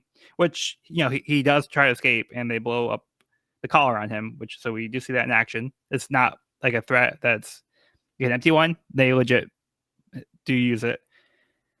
And then we see them like arrive. We see the celestial dragons. We see 2 of them so far. And they talk about like are you not good at training them? And then she's just like, oh, just buy me a new one. So like it's like a game, like they're like toys for them. And then she's like, she kicks the pirate on the ground and shoots him while he's laying there. And that's what like gets like Luffy's like ready to like jump up and help out, like because that's Luffy's nature. Like he doesn't want to see this go on. Like, and then they have to like hold him back. Like Hachi and Papa go like, hold on, like, yeah, you don't want to mess with these guys. You're gonna cause an incident here. Like just like you said, you're not gonna do anything. So, but these people are also backed by the Navy. The Navy is kind of like their attack dogs function. Yeah, they're attack dogs, like their force. So if anybody messes with these guys, they're protected by the Navy. So they'll send like the top of the Navy after you because it's that serious. That's how important like these people are to the world government. They're essentially walking buster calls. Yeah, pretty much. Like it's just yeah, that's a good point. So before we go into the heavy stuff, we get a little bit more of like the Sabaody archipelago and how like on the surface, like it seems like a fun place. Like there's an amusement park, which we kind of brush over, but like, you know, there's like these bubbles and like you were saying, there's like a culture here too, because people live here and they make like on a daily basis, they use the bubbles. So they rent these little like scooter type things or like cycles. So they use like the bubbles so they can like travel around, they can carry the stuff around. But like Luffy wants to buy one. But Hachi has to be like, yeah, it's a scam because if you try to like use it anywhere else, you're not gonna have the bubbles. The bubbles are only here. So there's no point in owning one. So. Unless you want to live here, which I don't recommend. So yeah, they try to rip off people who don't realize that like once they buy it, like you're not gonna be able to use it elsewhere. So, but like it's kind of giving like kind of the vibe for the place. It's where it's like very shady stuff going on, and it's just kind of like the business, you know. Mm-hmm. Kind of touristy too. It seems like a very like transient place, and like it's very close to headquarters, so they're getting nobles as well as pirates in here, so they're kind of catering to different audiences. Yeah, it's definitely like a hotspot because, like you're saying, like a whole bunch of people, like and around the world, end up coming to this place because like where it's located. Mhm. So it is kind of like at that point where it is like you have to go through here if you're going to go beyond like this part of the Grand Line. But like also, um, yeah, like if you're trying to go to Mary Jo to pass through, like you stop here first. So like just people who are traveling normally to the world would end up here because it's a halfway point of the world, so they would have to come here at some point if they're traveling around the world. So a lot of people end up in this place. Are you gonna buy any? They're delicious. Would you mind opening another box? I got a keychain. I got a pennant.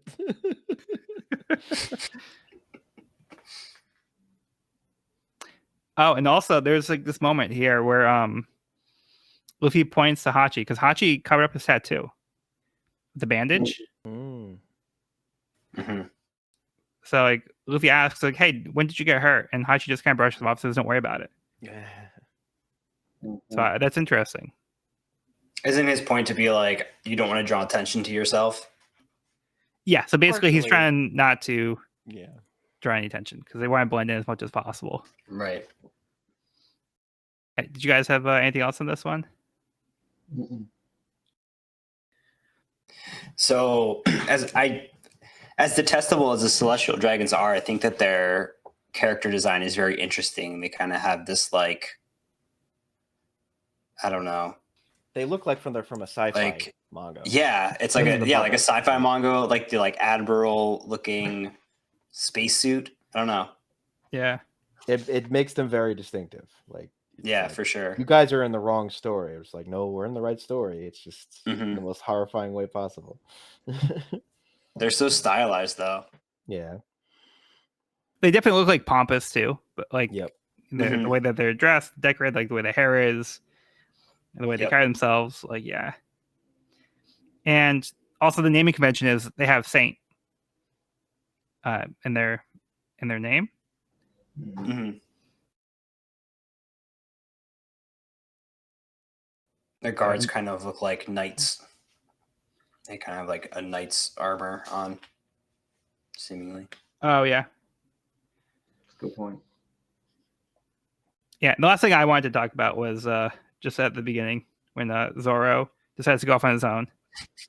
And of course, Zoro would still mess up knowing where the ship is supposed to be. So the ship is at 41 and he thinks they're at 1 because he didn't see the 4 behind one of the bubbles. Like Sanji and Usopp were like, "No, don't go. You're gonna get lost, you idiot." And then Zoro's like, "Who get lost on an island like this? Each tree has a number on it. In the worst case, I could just ask someone. Even a kid could get back."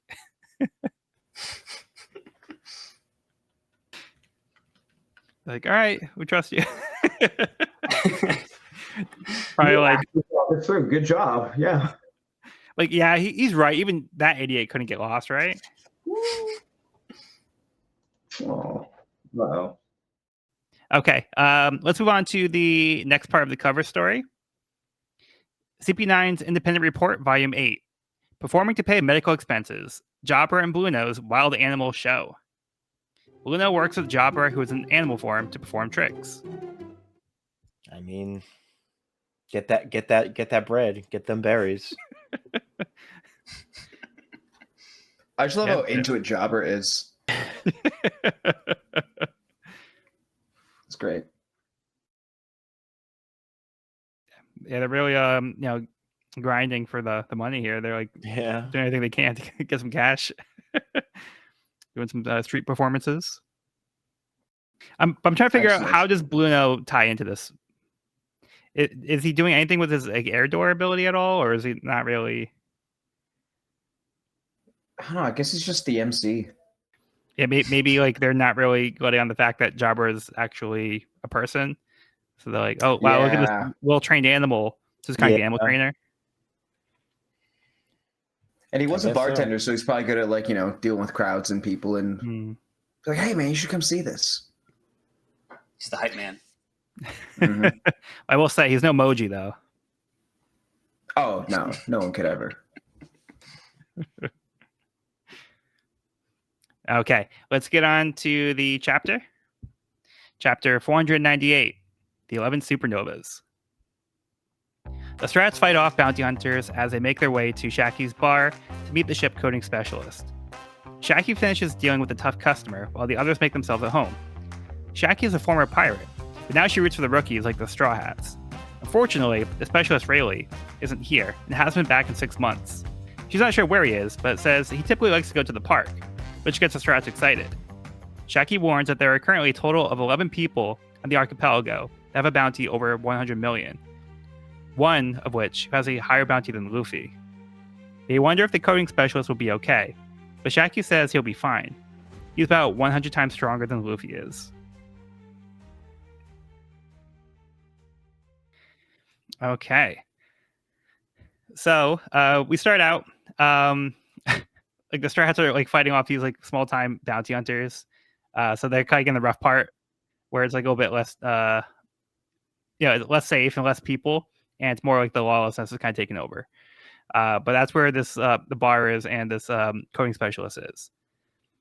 So first of all, what do you guys think of this Shaggy character? She's cool. She's a classic Oda female character. I think she's really cool. Once again, she's supposed to be like in her mid 60s or 70s or something probably, but she looks like she's like 34. So and they point that out, but whatever. Yeah, like they seem surprised by her age. Yeah. Yeah. I think she's a super likable character. She comes off as like that bartender who has all the gossip and all the information. Yeah. And then she ends up kind of going into this discussion of the other up and coming pirates that are making their way through the Grand Line. And this is such a cool concept. Like I never, like, this is kind of our first time hearing these names and getting these really cool intros of these other pirates coming up. And I love how it's portrayed as kind of like a rookie class of pirates, like the next generation of pirates who are all converging at this same place at the same time. And it's like a tournament of survival. I thought that was like a really cool phrasing and like getting pretty hyped, honestly. Like it's kind of cool that all of a sudden we have all these new characters and they're all kind of on similar trajectories as the Straw Hats. So I'm very excited to see some of these confrontations. Yeah. So we are also introduced to essentially Luffy's peers. So up to this point, like, we've seen like people like Bellamy, but like, Luffy showed that he was kind of like in a different class, but now we see that there are actually people who are more like Luffy's equal. And yeah, Luffy's not the only one making a name for himself. So, and like I kind of mentioned the summary, one of them has a higher bounty than Luffy. So maybe we'll get more information about that. But like, I mean, Luffy's like kind of like shaking like like the wrong trees and getting people upset with him. But so I wonder what this other guy did. But yeah, it's just cool because this kind of like expands the world, makes it feel larger, and Luffy's basically just one of these people. Like Luffy's making a name for himself too, but these other people are also kind of at that level. So I think it's really exciting to like have that concept. But before we go into further thoughts, let me just give a list of the other supernovas. I want to do the summary because that like just take too long. But all right, so we do have Capone getting Beg, Glutton Jewelry Bonnie, Magician Basil Hawkins, Eustace Captain Kidd, Roar of the Sea Scratchman and Pooh, Red Flag Diaz Drake, Mad Monk Arouge, Murder Machine Killer, and the Surgeon of Death Trafalgar Law. So those are the new supernovas, and the other two would be Luffy and Zoro. And Captain Kidd has a bounty higher than Luffy. Yeah, Kidd is one that has a higher bounty than Luffy. All right, but I know Cody's been very excited for one of these characters in particular. He's representing He's representing the swag right now. So yeah. I love him. Yeah. I've wanted for a while. I haven't been able to mention, but Trafalgar Law is my favorite character in One Piece. It's like Finally got regardless, finally. I can finally look at this man. Look at this man. He's wonderful. So granted, we don't get into like the whole depth of why he is my favorite here. I think like East Blue up until Thriller Bark, Sanji was my favorite. Then Brook for a second.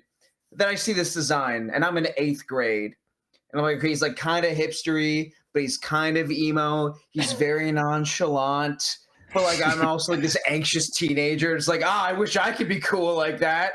And so there's very much like man, he's just like everything I want to be. And then he's also just like kind of starting shit. He's just acting Drake kind of, how many people have you killed? And I was like, okay, he's an instigator too, which is always very entertaining to watch. Also, his crew's in these crazy jumpsuits, and there's like a dude with what looks like either a polar bear mask or he's just like a polar bear. What? I want to know more. And the tattoos, they're sick. I wanted to get these tattoos for years.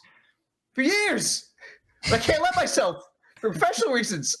Maybe someday, but like, we'll get into more of why I love Trafalgar Law so much. But just to start off with, I looked in my closet after I got home from work today. I was like, well, I mean, I have this hoodie I made 10 years ago for a cosplay at the world's teeniest anime convention. I might as well bring it back out. Trafalgar Law. I'm gonna be getting obsessive about him very often. So get ready for that. Nice. So you made that? Yeah. Oh, awesome. That's awesome. As far as a t-shirt, this is a Rand Black hoodie, and this is just fabric paint. Oh, sick. Yeah, it looks awesome. Thanks, Obi. Well done. Yeah. Any standouts for y'all with the Supernovas? I will never get tired of the fact that Oda, it's like you got this like very unique character design with like murder machine killer and like Basil Hawkins and Trafalgar Law, and then you just have Mafia Capone guy. Literally named Capone, nicknamed Gang, wearing a pinstripe suit and like it's just okay. Is he spaghetti or is he? I wonder what he's. Yeah, I mean, he's got the wine glass. He's got the like. It's like meat of some kind. Yeah. He is he's a pirate. He's categorized as a pirate, even though he straight up like mafia, like like boss. But like, yeah, he is a pirate. So. We have a character giving Luffy's appetite a run for his money. Before we move on from Capone, they also call him Father too. So they're also kind of keep like the whole like Godfather kind of like like vibe going on. Got it. I'm sorry, you were saying, Sean? I was gonna say then we have a character that can give Luffy's appetite a run for their money. Mm-hmm. More pizza. Yes, we have a Jory Bonnie. I'm just gonna go down the line. And you got might as well. The longest, Captain Longhair, Captain Taro. It is nice of him though that I guess that the guy spilled stuff on him or spilled stuff on his crew member, and it's like, sorry, it was fated that your clothes were gonna get dirty today, and I'm sorry you got threatened. We're not gonna kill you. It's unlucky for me today. He's like, I was reading my horoscope earlier, and it was like, nope, the stars aren't aligning for me here. So. And then you got, is he supposed to be like a DJ / monk? Yeah. Guy, Apu? Yeah. I don't get it. But then you got weird, like, that kid who I like. Well, Apu's like name gets cut off. Yeah. His name's Scratchman Apu, but like you don't see Yeah. the second half of his first. Well, I guess his last name. It's Scratchman. Yeah. He's also kind of got like looks like piano keys for teeth. Yeah. He's got like, some headphones on and some very long arms. And maybe I just misheard you, Joel, but what is the name of the next pirate introduced after Captain Kidd and Apu? So after Kid was Diaz Drake. So You said Diaz Drake. All I see here is red flag X Drake. Yeah, so it's spelled like X Drake, but it's pronounced like Diaz, like 10 in Spanish. Yeah. Interesting. Yeah. Well, like a lot of people will just probably call him like X Drake, but when they say it like out loud, they say Diaz Drake. Is it like when the manga comes out in Japan, does it show like the letter X and then like the little characters DS? Like the furigana, I think they call it. Are you saying that that's what you've seen, or are you asking? I was asked. It's what I'm assuming, and I guess I'm double checking to see if you've seen it that way, Joel. Well, I've usually just seen like the English translations, and from watching like the anime, and then from what I've also read up on it. I do think it's in SBS later on, but I don't remember specifically. But I do think it comes up in the SBS. So I just double checked on the wiki. Yeah, it is written like that. So it shows like the Roman letter X and then Diaz on top of that, which is what they'll often do if they don't want to use kanji or full on like hiragana, katakana. And actually, I think when Frankie's bounty poster came out in Post Annie's Lobby, there was actually a pun within that. It said cyborg, and then it said either it might have said pervert in the furigana there. Yeah, and sometimes like when it's shown in manga, sometimes it's like if kids don't know all of their kanji yet because there's just so many, they'll put like the katakana translation in there, and so Oda will like mess around with that. I think, and that seems what he did with DS Drake. That's good call on that one. Neat. Yeah, I never would have known that, having not watched the anime. So. That's what I'm here for. That's fair. Yeah, all right. Then we get Mad Monk, Rouge, Oroge. I said a Rouge. I think it's a Rouge. And a character I'd like to cosplay someday, Murder Machine Killer. I saw a cosplay of this character at Anime Boston 2 years ago, and he could actually, the blade things on his arms, he had a button, he could retract them and untract them and pull them in. That's cool. It was very cool. Oh, that's sick. Yeah, and also to know, Killer is actually part of Kid's. Yeah, he's like, is he his first mate, or is he? Yeah, so he's pretty much like the Zorro of Kid's crew. So I wanted to mention for Drake, it does mention that he's a fallen naval officer. So he's turned to the pirate ways. Drake, the fallen naval. Yes, okay. Yeah. And then it looks like he's picking a fight with Killer. Oh, he's having the fight with Killer and Arouge, who Arouge also has wings. So he looks like he could be it says he's from Sky Island. Yeah, he's straight up, it just says. Yeah, that's pretty cool. And we did also kind of brush over Kid, who I'm personally a fan of Kid. Yes. Kid was the first deck I played in the card game. So that was my deck of choice for the first set. But it was based on these Supernovas. That was like kind of the theme for like the Kid deck was the Supernova. So a lot of these characters were played in that deck. Oh yeah, we can just like full on hand Evan the Supernova Star deck now, pretty much. Pretty much, yeah. Yeah. Okay. Here we go. And lastly, a lot of we these. have... sorry. I was just saying. Some of these panels are even directly like on the cards.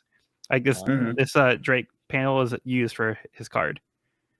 Yeah, these panels are awesome. I love the way Oda did this, like the grayed out panels for the intros. Yeah, that's really cool on the page. It is a cool effect. Like in the anime, it's kind of like everybody gets like Shaki's going over and explaining all of them, and she'll be like Capone getting big, and then like a little card comes up and it's like it's got like the bounty kind of thing. So you get this kind of effect even in the anime, which is pretty cool. That's really cool. I'm still working my way through the rest of the Funimation dub after like watching it when it first came out when I was in high school. But one of the scenes I made sure to watch was this one where the Supernovas introduced. I love how well they cast them and how well they like have all these influences for them. It's like 4Kids would try and do like, oh, this guy, he looks interesting. Let's give him a funny accent. But Funimation's like, no, what if we actually like gave them accents that work for their character and made it like a narrative choice instead of just fucking around. Yeah. In my opinion, at least. I thought they did great with it. Yeah, I think in general, like they do a really solid job with the casting. So yeah. So then the last one we did talk about was Law. Well, the last one is this dude. He's got like a kind of silly hat and some dumb goatee. I don't. He Yeah. Yeah. But yeah, he's from the Heart Pirates, and he's called the Surgeon of Death, that's a pretty cool name. Seems like a bad name for a surgeon. This guy taking Hippocratic maybe, yeah, maybe he's bad at his job. Yeah. No, that's how he avoids the malpractice lawsuits. You can't sue him if he told you what was going to happen. Yeah. I meant to do that. He was already going to die. He went to med school. Look at the bags under his eyes. He put the hours in. This man's tired. But then I love like after all of that, Luffy's like excited. He's like, okay, now like I want to have fun, but he's like not like deterred by like any of the information he's been told. And then Shaki says that she's cheering for them, which is cool. That's cool. And she also mentions the reason why Kid's bounty is higher than Luffy's is because this guy's like murdering innocent people. So there's, that throws in, is a bounty power? Is it threat? Is it actions? So who knows where they stack up to each other at this point? Yeah, I mean, it does sound like Kid's probably a lot more ruthless. Like Luffy, we know has like a good heart, but Kid sounds maybe more like a traditional pirate who's like much more indiscriminately, pirate, like we just pillaging like raid and pillage. Yeah. But then they also just mentioned like the coding specialist, Rayleigh. So like Shaki doesn't seem concerned about him and says that like, oh yeah, he's like 100 times stronger than you, Luffy. So like, yeah, he's gonna be fine no matter what's going on. Like he can handle himself. So even though they say like, he's like an old man, it's like he's good. He's got himself covered. I'm just noticing that Law has like a really cool looking samurai sword that matches his hat. It looks like it's got a little like fuzzy hilt on it. Oh, yep. He has it next to him. Oh, there's something I noticed on the cover story. So look like right. So literally like in the opening created by Blue Nose Legs. Does anyone notice something? Ooh. Yeah. Looks like somebody shot the same Hot Topic as Law. Same Hot Topic as Law. Exactly. Well, those are the new criminal pants that just dropped. Yeah. Or we do know these cover stories tend to take place a little bit before the action that's happening. I think it's actually concurrent. Concurrent? I would say it's concurrent, yeah.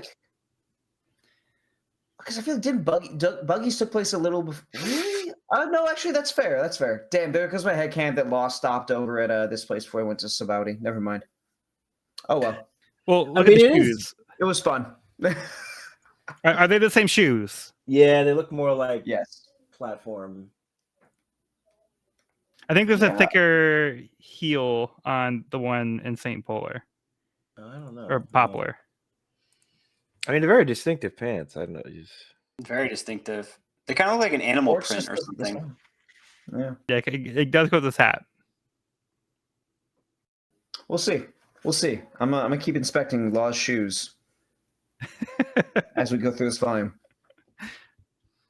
They're Maybe probably they come up bought at in the same SBS. store where Shaggy got her pants, her like giraffe pants. Oh, true.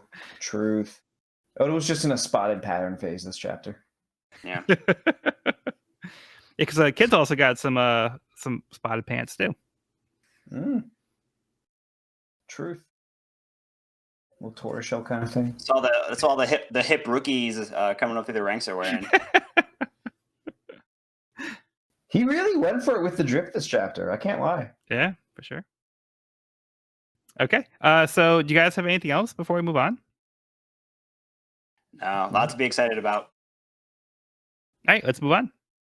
CP9's Independent Report, Volume 9. Performing to pay medical expenses, the giraffe slide. Kaku acts as a slide while in giraffe form, with Fukuro collecting the money. Kaku doesn't look super pleased. See, I went from being an assassin to this. Where did I go wrong? I don't want to be a Toys R Us kid. It's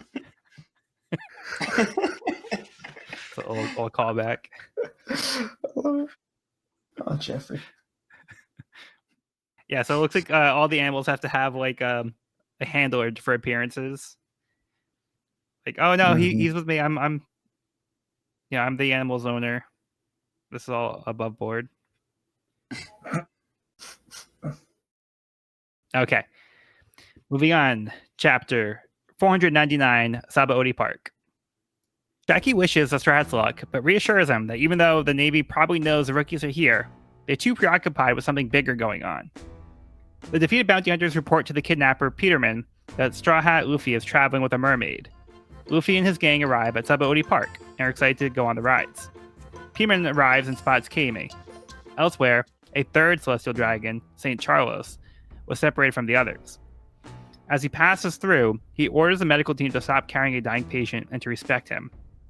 He knocks the patient off the stretcher and demands one of the nurses to become his wife, despite the protests of her fiancé. Completely oblivious, Zoro walks right up to the celestial dragon, to everyone's shock. St. Charles shoots at Zoro, but before Zoro can cut him down, Bonnie takes on the form of a little kid and pushes Zoro out of the way. She puts on an act and cries that her brother is now dead. She scolds Zoro for being so stupid, while the rest of the Supernovas find Zoro's guts entertaining. At the Sunny, Sanji and his group get a call that Kami has been kidnapped. Sanji decides to call the Flying Fish Riders to help.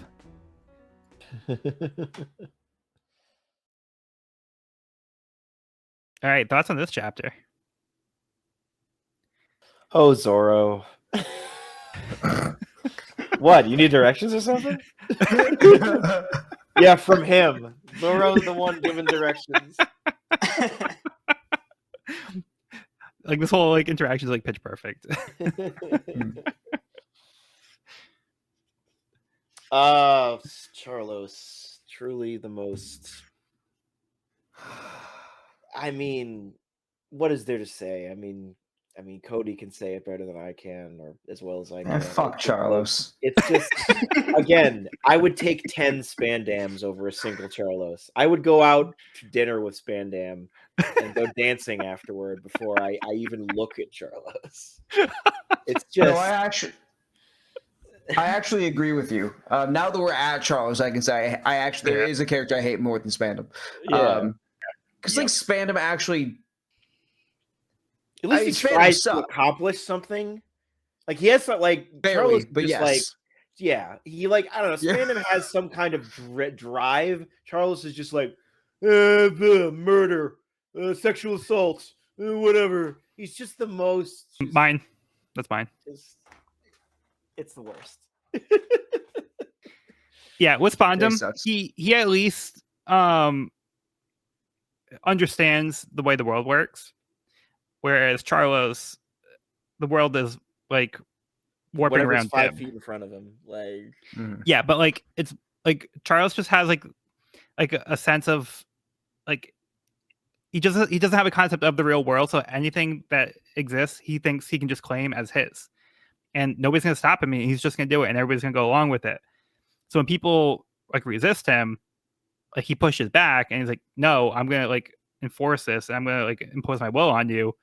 And like everybody else around him they're just gonna let it happen, and because they know if they try to stop him, like they're just gonna get killed.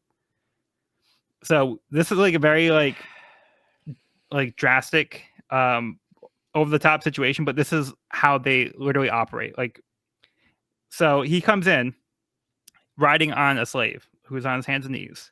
He's chained up. He's like eating ice cream, just enjoying life, and he's just kind of like, whatever, like this is all good.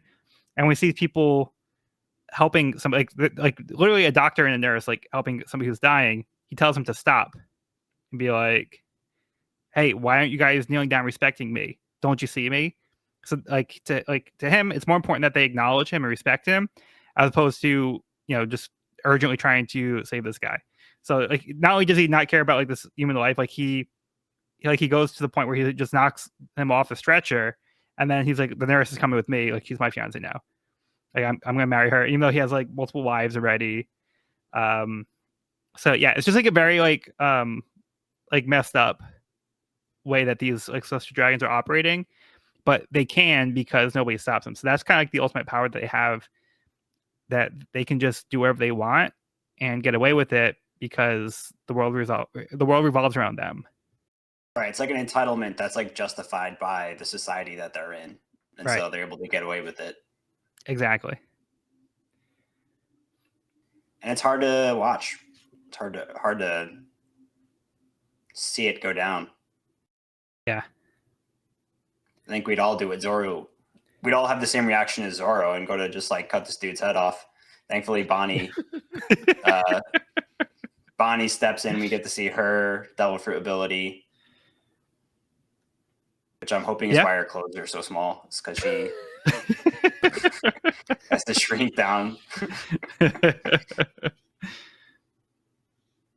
Yeah, so she like shrinks down like a little kid, and like luckily, she's there and puts on this whole act, and like uses like ketchup and like makes it look like Zoro got shot when he dodged it. Like Charles is like so like dim-witted, he doesn't realize what happened. He's like, "Oh, must have hit him because I'm so great," Mm-hmm.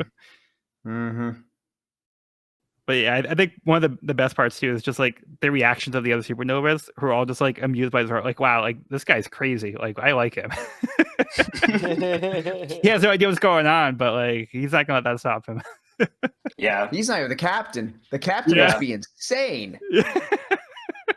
They're just like, the audacity of this guy. And then meanwhile, Basil he doesn't Hawkins, even know. I knew he'd be safe. I didn't see death in his face. Yeah. I know everything. I know. All right, buddy. Calm down. Although I do think it's interesting that this is the first time they've acknowledged in the text that Zoro is considered the first mate.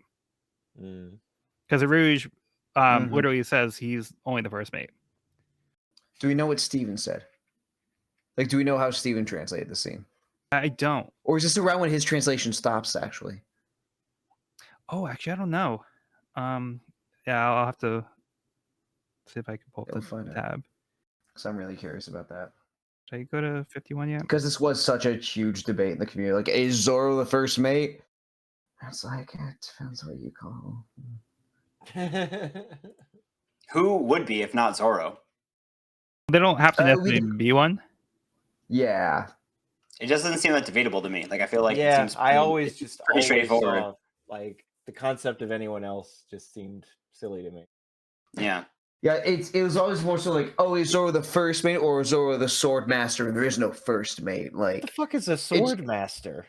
I don't know. It's so pedantic. They're pirates. In my mind, he's the first mate. He's always been the first mate. Like, come on, y'all. Okay, so in Stephen Paul's translation, he says a second in command worth 120 million. So he called him second in command. Okay, same shit.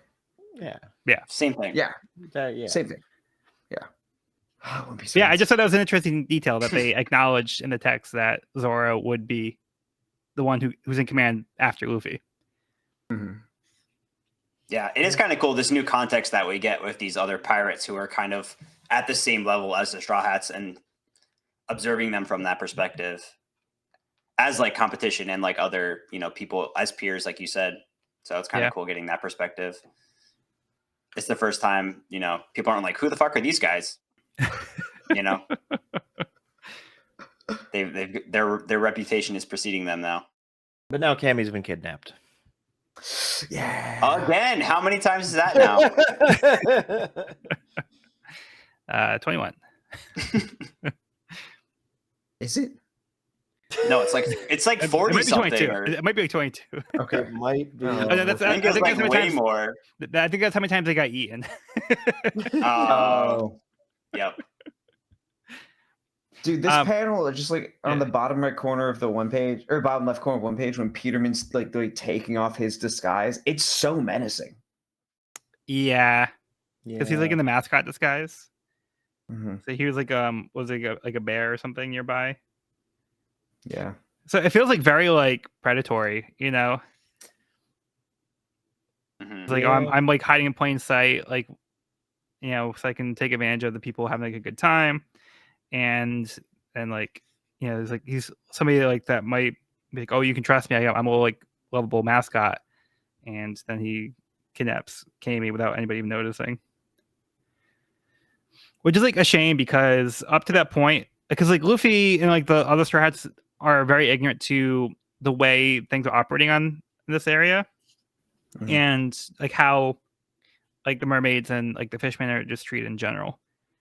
So like Luffy doesn't understand like why like they never went on these rides before. So like with the Straw Hats, Hachi's kind of like letting the guard down a little bit because he feels they're a little safer. They have like, the Straw Hats to protect them.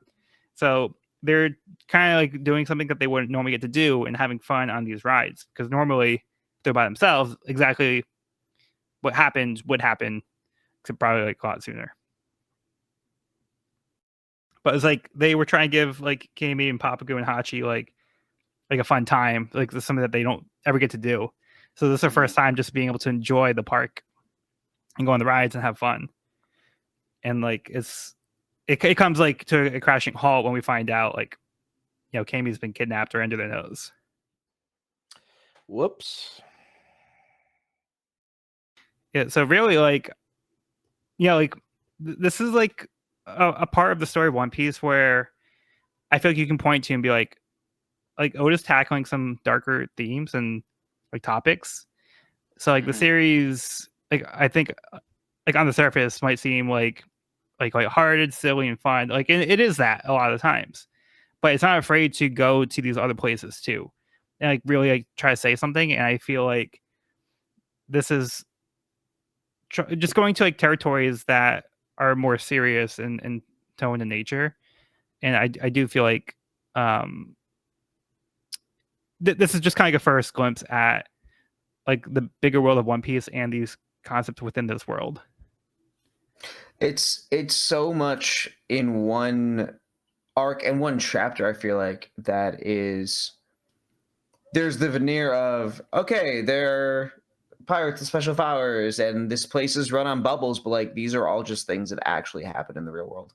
Yeah, Yeah, for sure. We and like we have some. There's like government coups, like crocodiles. There's cover ups, but like this is not amplified. This is just legitimately something that happens. Yeah, and I think the disparity between this moment and other moments just highlights like just how messed up what's going on in the story and at times in the world is. And I think it's very effective the way Oda has sort of scaled back in that aspect of it, while keeping the presentation. Yeah. Mm-hmm. All right. So, on that note, do you guys have anything else before we move on? I thought it was very funny how Luffy and Brook are throwing up from the teacups of terror. Yes. That was very nice. It was very silly. Yeah, we didn't mention how awesome this theme park looks. Right. It's like the Disney World of the Grand Line. Like everyone knows about it. Everyone dreams about going here. It's the most magical place on Earth. Just don't pay attention to the slaves being sold over there. And... Yeah, minus the kidnapping and human trafficking and slavery and all that. But I think that is like the point. Yeah. It's almost like a cover up. Like don't look deeper. Like I think that's very intentional. Yeah. It's like, look at the shiny. No. Just enjoy. Yeah, just look over here. Look at the fun, shiny stuff. Have some cotton candy. Yeah. I'm kind of glad that I don't have kids because I would just be so scared to take I would just like the idea of like all these people and like just something like this happening is just so terrifying. Oh And it yeah, also like 100%. really just speaks to, like where Hachi and Papagu are right now with this. Yeah. Like it's oh god. And it's really heartbreaking too, because like Kami says, well, first of all, Luffy asks her, "Are you crying because you're happy?" And then she says, "It's been my dream since I was little. I've never been this high before. I never forget this. Thank you." And then Luffy says, "Huh?" Like he's confused, like because he's like oblivious to any kind of danger. Like this, he's just seeing like this is fun. He has no reason to think like there's anything like sinister going on here, you know. And then just lastly, since we're talking about them going on the rides, I think it's hilarious how Brooke like put his guard down like every time. He's like, "Oh, at least this is a nice slow ride," and like it's something scary. And then like next thing, "Oh, this is a peaceful one." And then they drop like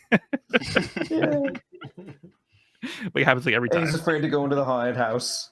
Yeah. I love him.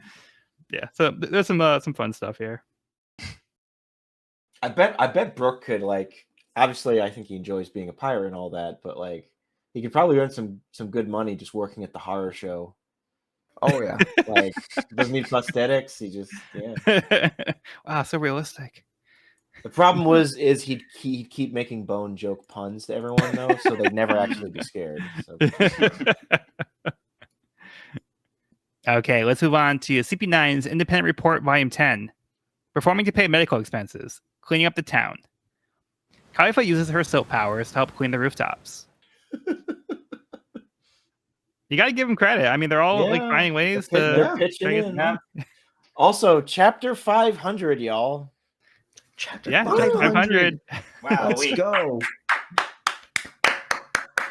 Oh yeah. We're almost halfway. We're almost.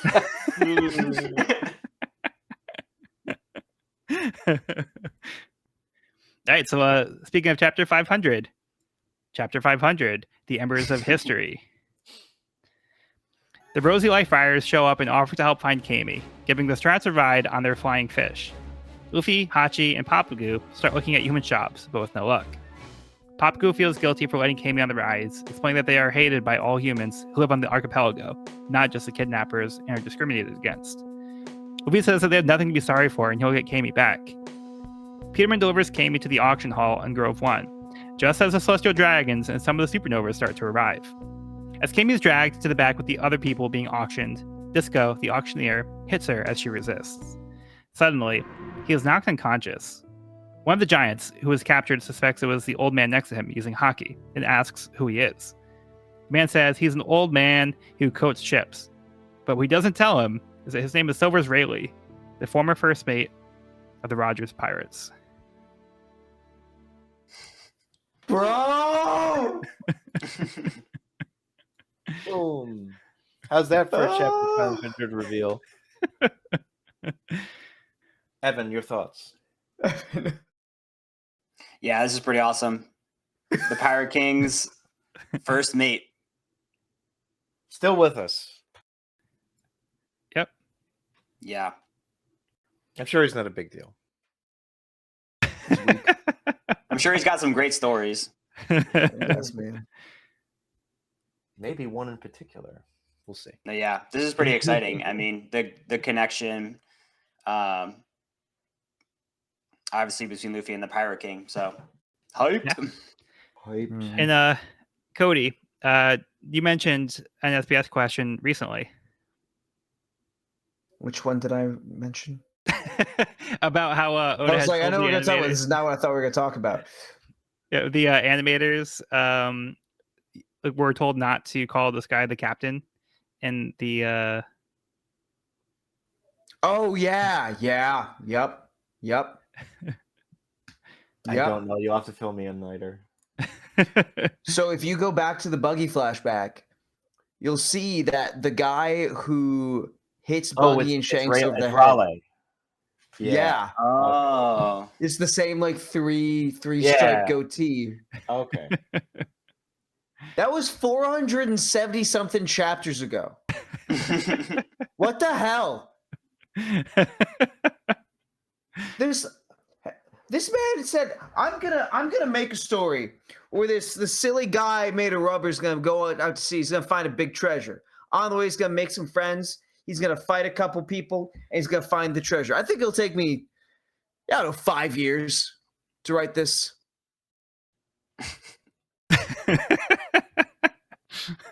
You thought, but God, so I'll get more into how the architecture of this and what a great improviser Oda is some other time. But like, this is still insane. Still insane. How far back it all goes. Yeah. Follow the money. Yeah. So I just thought it was like a fun little detail that because it did come up in the SBS recently where there's like the little picture that they showed of this guy. Yeah. So this guy showed up here. Very cool reveal. And also the use of the hockey power, which I was saying earlier when this moment happened, I was thinking back to Luffy's moment with Motoboro. Okay. I see.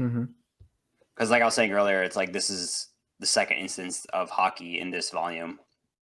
Yeah, and so we've been seeing more hockey. Yeah, there's no way. Yeah, I was like, yeah, there's no way that was a coincidence earlier with Luffy. Yeah, it's a fun chapter. Everything's escalating.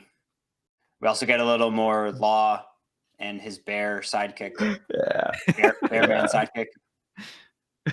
Once again, as an edgy teenager, I was very much a fan of him flipping Kid off. I feel like that's the first time we've seen them throw the bird. Yeah. Yeah. This volume, man. This volume is just getting comfy. I love him. But I do also want to kind of go back here real quick because the auctioneer, like you're seeing like how they're treating the people, and they said like, oh, like make sure you like hit her in a place that like won't bruise where people can see it, which is like terrible. But like Rayleigh sees this happening, and Rayleigh saves Kami from getting beat up on. So like when Rayleigh sees this happening, like he stops it, and like the giant next to him, like he has an idea what's going on. He's like, yeah, I see. I think I saw you do that. Like he seems to know that like it's hockey, and he's calling the guy out. He's like, yeah, like I'm sure that was you. You're not just some old man, are you? Yeah, it was pure coincidence that this guy just suddenly had like a minor seizure and fell down. But would you see more of the kid pirates? Love the aesthetic. Yeah. Yeah. Big fan. Yeah, man. All these pirates and their themes, crushing it. And Kid's speech, shows he's a little more. He pays a little more attention than he might let on at first. Yeah. Yeah. So he seems to have like a sense of like how the world works. Well, he says, "We're sort of cute by comparison." I guess that does point to maybe him using that to rationalize his own actions a bit based on what we've heard about him. Yeah. So it's all relative. All relative. Yeah, but he's a pirate who has earned the title pirate and is still saying the world government is worse than him. Right. Yeah. Yep. He's like, hey, we're bad. We're not that bad. Yeah. But Luffy's kind of getting like also kind of deals with reality here too, where he's kind of learning that like discrimination like happens. Like he seems like kind of confused by this because like I think Luffy's just such a good natured person that like these kinds of thoughts like don't even like cross his mind. And like we see him like fighting for his friends. He's like, I don't care about like any of that stuff. You guys are my friends. Like that's all I care about. So I mean, again, it's kind of like a low bar, but it's like also like a litmus test in this world. It's like showing like how like who like the good people are and who the bad people are. Mm-hmm. I have no doubt. Like Luffy walks into a town. He doesn't have enough money on him. He's like, oh, I'm so hungry though. A bartender gives him a plate of ribs and like a soda. That bartender later gets kidnapped by the four elders of the world or something. Luffy will go all the way to save that guy. Right. Just for that. Like that's all it takes.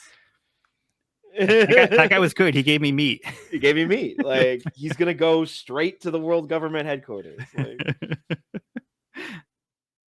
yeah, so it seems like Nami and Robin kind of like also catch on. It's like, oh, so that must be why they were hiding like their identities and like they're putting things together now. Yeah, so Robin actually gives a little history here. So Robin said back then, like about 200 years ago, fishermen and mermaid tribes were classified as fish and persecuted by humans all over the world. Everyone looked down at them, and Nami's confused because she says like, oh, but fishermen are so powerful. But then Robin points out that nothing can beat strength that comes in numbers. So until the world government declared friendly relations with Fisherman Island 200 years ago, slavery and human trafficking were an accepted part of society. That culture still exists here in Archipelago. So yeah, we get a little history here, but I think Nami is also kind of learning more about the way things have been because her only exposure to fishermen had been oppressors. So she's also kind of realizing that like up to this point, like the fishermen have been victims as well. So they've been like persecuted and they've been like, treated very poorly. So this kind of get an opener for Nami.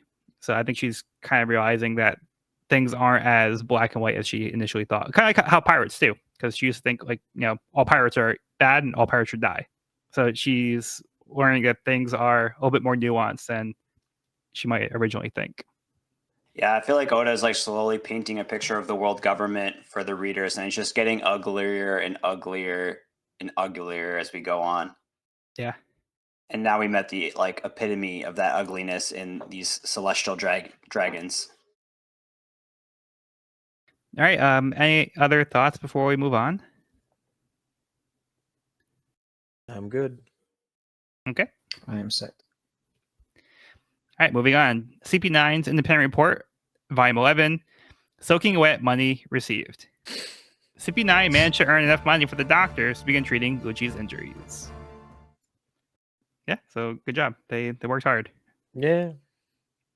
That one nurse is very hype about taking care of Gucci. That's dedication.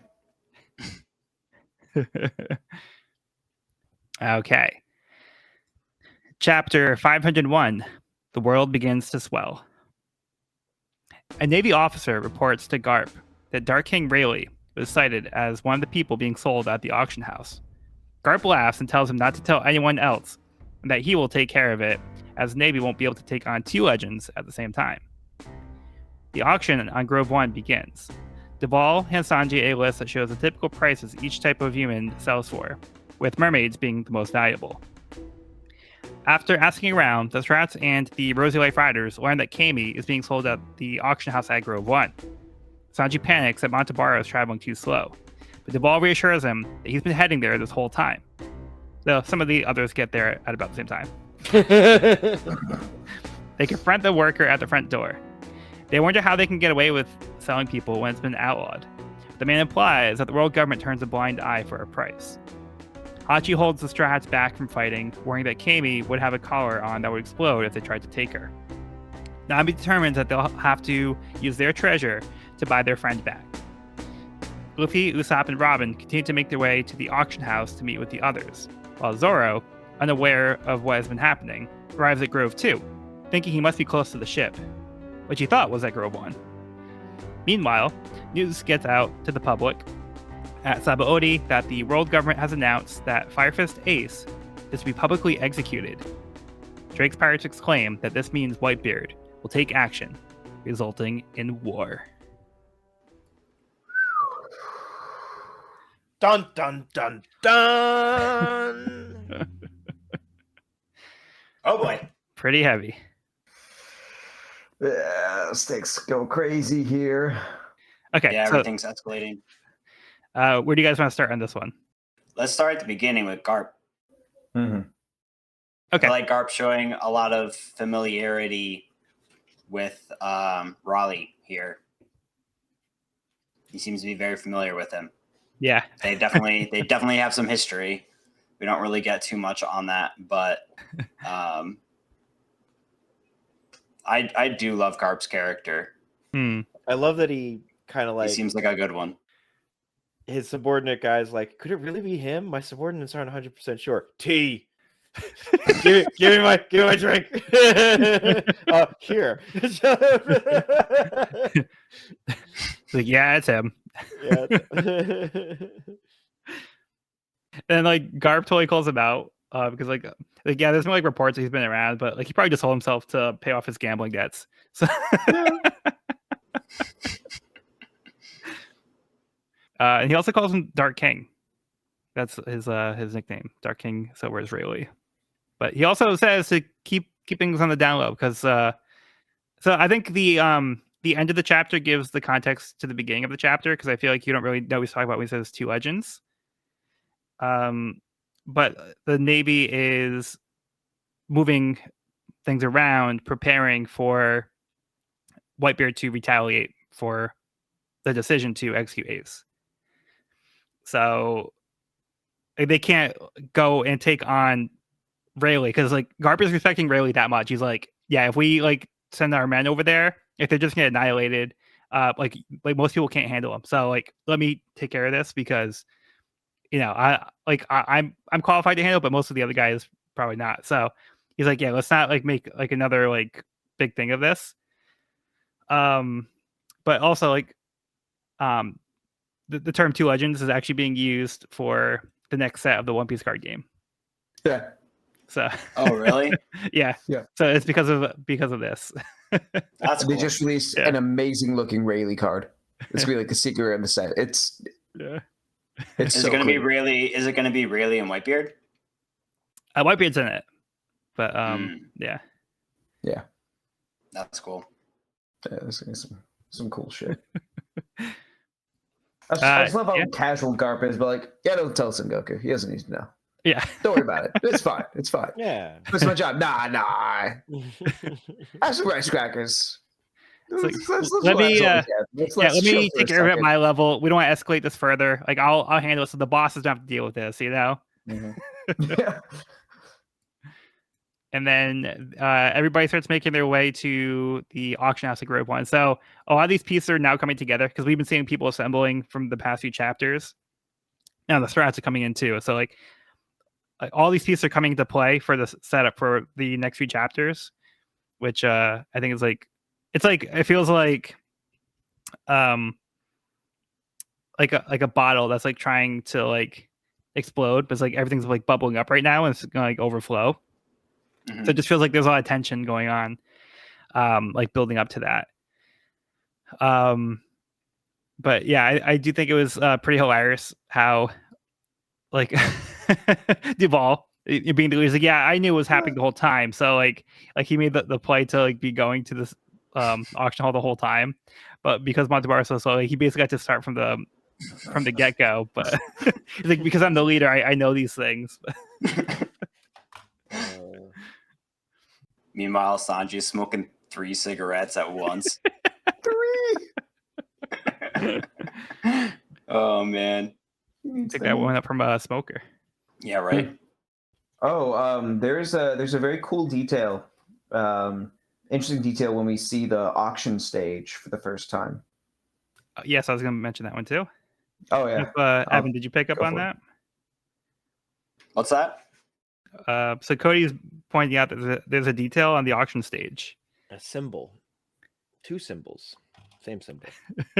2 of the same symbol. Yeah, is that Ace's symbol? No, that's somebody else. I haven't seen much of it, so I won't be surprised if you didn't catch it. Because Ace has like one of those on his hat, right? Like it's like a I see what you mean. Face. Like, yeah, are you talking about the symbol in the middle? No, we're talking about the smileys, the crossed out smileys. I mean, we see a non-crossed out one on Law, and then we see a crossed one out on Ace. I don't know. I'm not sure. Do we tell him? Yeah, you can tell him. Do you remember Bellamy? Oh yeah, no, I do now. I do, because they all we keep seeing that symbol like in different versions of that. Yeah. Would you remember whose mark it was? No, I'm drawing a blank. Feather boa, big arms. Big Oh, legs. Doflamingo? Silly walk. Yeah. Yep. Interesting. Yeah. So Doflamingo's got his mark over here. Right on the main stage of a slave auction. I'm sure for very good reasons. And then also, we have a list of these different types of humans that are being auctioned off. So there's kind of like there's a minimum starting bid in general for different types of people. So we have humans, dwarfs, minks, long arms, long legs, snake necks, fishmen, giants, mermaids, and devil fruit users. So we didn't really see like what they look like, but we are introduced to all kinds of different like types of people here. Mm-hmm. I think you mentioned and Apu is a member of the Long Arm tribe. Did they mention that? Was it so, Shaki? That in his initial box there, but he's got 2 elbows on each arm. It's a very cool quirk. Yeah, from the Grand Arm, like Grand Line, Long Arm tribe. Yep, that's right. So yeah, we do see what the Long Arm tribe looks like. So we're still get little bits and pieces. Yeah, and then Nami is over here saying like we need to use our treasure to save Kami. So you know when Nami is willing to part the money, like she cares about somebody. She is serious. Yeah. Yeah. Mm-hmm. You know, there's literal clowns acting like they don't know anything.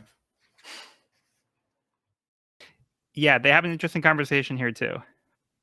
So Nami says that selling people is taboo the world over. How much does the government pay to do this? And the clown guy says, that's not very nice to say. But yeah, even the world government or the military talks to us, they don't seem to hear the words human trafficking.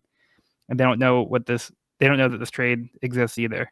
So it seems like Nami's implying that like, you know, they're taking bribes to allow this to happen and to like look the other way.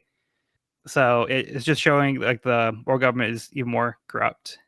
They like, and then like the celestial dragons are also actively participating in it and they enjoy it. And it's like, I think that could be a big factor too, is the celestial dragons are like so like intertwined into this, and they like actively use slaves, which again they say is outlawed, but the celestial dragons are just like going around flaunting their slaves, and you know it's just like their way of life to them. So yeah, they kind of backed into a corner here because they can't use force. Otherwise, like they can just kill Kami if they try to like steal her, because they don't want like they don't want to like lose like out on the sale. But it's like, yeah, we don't respect human life enough to the point like we just kill them if it means us not getting the money, you getting her back, you know. It's nothing else to say. So in fact, they make me sick. That's all I got, honestly, at this point. Yeah, and then the end of the chapter, and of course we find out that things are not looking good for Ace, but it does seem that Whitebeard is not going to just let one of his sons be taken away like that. So he's he's preparing for a fight. And the Navy's also preparing for the same fight. So Yep. This does explain why Ace's paper was withering. Mm-hmm. He's not in a good spot. Our guy is unwell. Not good. All right, but for now, you guys good to move on to the next chapter? Mm-hmm. I'll be curious to see how Luffy handles this news. Yeah, because right now he's still not aware of like what's really going on.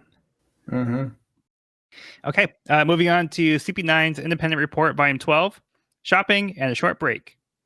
Khalifa, Kumidori, and Hattori get some new clothes and rest after working hard to earn the money. Oh. How fashionable. Speaking of fashion, did you guys notice what kind of shirt Caliph was wearing? Yeah. Is that Papa Goose criminal line. Converse? Yep. Oh, criminal. Oh, okay. Yeah, criminal. Yep, criminal brand. Criminal brand. Criminal brand. Oh, and it's a star for Papa Goo. Yeah. Yeah. Okay, and let's move on to the last chapter of the volume. Chapter 502, The Incident of the Celestial Dragons. Like The that third title. Celestial Dragon, St. Charles, arrives at the auction house late. He's hoping they'll be selling a mermaid. The next person being sold is a pirate captain who bites his tongue to take his own life instead of being sold into slavery. In a desperate attempt to win the crowd back, Disco decides to bring out Kami early. Nami is determined to win Kami back as they have 200 million berries, enough money for what mermaids usually sell for. To Strat's horror, St. Charles immediately bids 500 million. The entire audience goes silent. Nobody can compete with that bid. The Strats and Hachi prepare to use force to get their friend back. But suddenly, Luffy crashes into the auction hall on one of the flying fish, and he brought Zoro. Luffy notices Kami on display and rushes towards her, but Hachi holds him back. The crowd notices that he's a fishman and are disgusted. During the commotion, St. Charles takes out a gun and shoots Hachi. As he bleeds on the steps, St. Charles celebrates and dances with glee. Furious, Luffy begins walking toward the Celestial Dragon. Hachi reaches out and tells him to stop, reminding him of the promise not to defy them. Hachi apologizes, saying he just wanted to help and try to make up to Nami for the harm he caused her.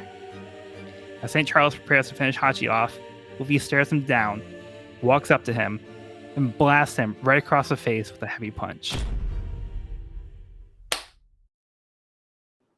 Is this the most satisfying punch in all of One Piece?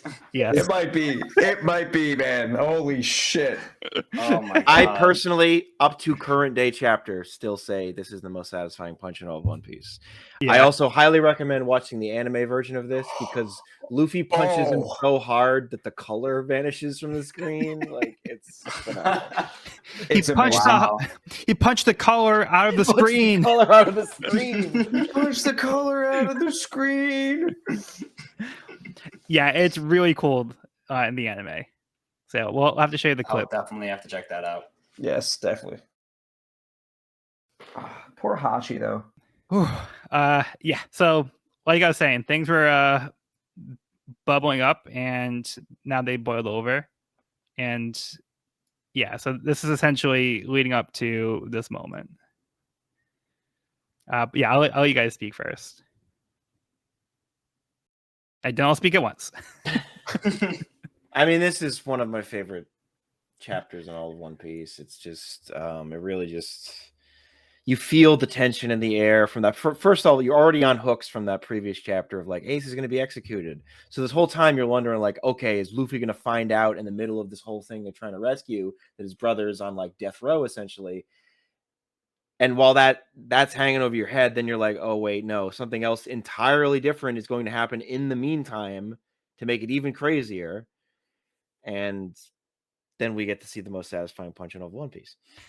And yet we know the manga Oda bends over backwards to be like, if Luffy does this, like he's almost looking at the reader like, I know you want Luffy to punch him, but you know what's going to happen when Luffy punches him?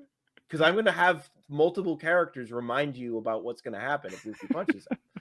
Okay, here I warned you. It's like a dog. It's like they're looking at the food at the table and like, don't do it. It's reminiscent of like Enies Lobby, right? It's like there's no way he goes there. There's no way he does that. There's no way he defies the government and does that thing. So I feel like the seed was planted. Like we knew Luffy was capable of reacting. I mean, he's always reacted on pure emotion and instinct. Yeah, he had that punch coming. It was incredibly satisfying. Even kid starts to sweat. Like, is he actually about to do this? Like this guy is like, kid looks previously in these chapters is like top of the world, like I'm the coolest of cool, unflappable, always just like got a cackle, like villain smile on my face, frowns, sweats, and is like, wait, he's actually gonna punch him? Like, holy shit. It gets some popcorn. Yeah. As soon as he pulls the trigger and Luffy gets the dark shading over the eyes, you knew it was coming. Yep. Yeah. Really, bring it back to the Enies Lobby comparison. It's Luffy going off of instinct, but it's also him just blatantly not giving a shit about reason. Yeah. And like the fact it's brought up 10 times just serves to highlight that. It's literally Spandam saying, "You shoot this flag down, the world comes after you. You want to bet?" Just less words, and Yep. he just does not. He really does not give a fuck, and I love him for that. Yep. Yeah, once again, it's very deliberate. So he understands ramifications and the action he's taking. And this volume, like the whole volume, has done a good job of, again, like you guys were saying, explaining like what will happen. Is like, all right, if you punch a celestial dragon, if you mess with them, like they'll trigger like a navy admiral to come after you. So like it's a serious thing, and like we see like close calls, like before Luffy like was held back by Hachi, and he's like, okay, like I won't start a fight. Like he was raring to go. He was ready to hop in and help whoever was being attacked by the celestial dragon. Zoro had a moment too, like where we had a close call where he almost like cut Charles down, and Bonnie had to help him. But now we get to the point where like Luffy like had said like no matter what happens, like like sure, like whatever, like Hachi said, whatever happens, don't do it. But like even now, even though Hachi was the one who was attacked and is bleeding on the floor, he's the one who's trying to calm Luffy down. It's like my fault. Like I was, just don't do anything. I want you guys to get hurt. But Luffy's like, no, like they went too far. Like I'm not going to sit back and let this go. Yeah. So this moment is again like one of my favorite moments in the entire series. Like it's so iconic, and like every iteration, like the manga does an amazing job here, the anime does an amazing job, but it's just like it sticks with you so well, and like you can really feel like the force of this punch, and like there's so much gravity to it, and like the build up to it, and like what this punch means.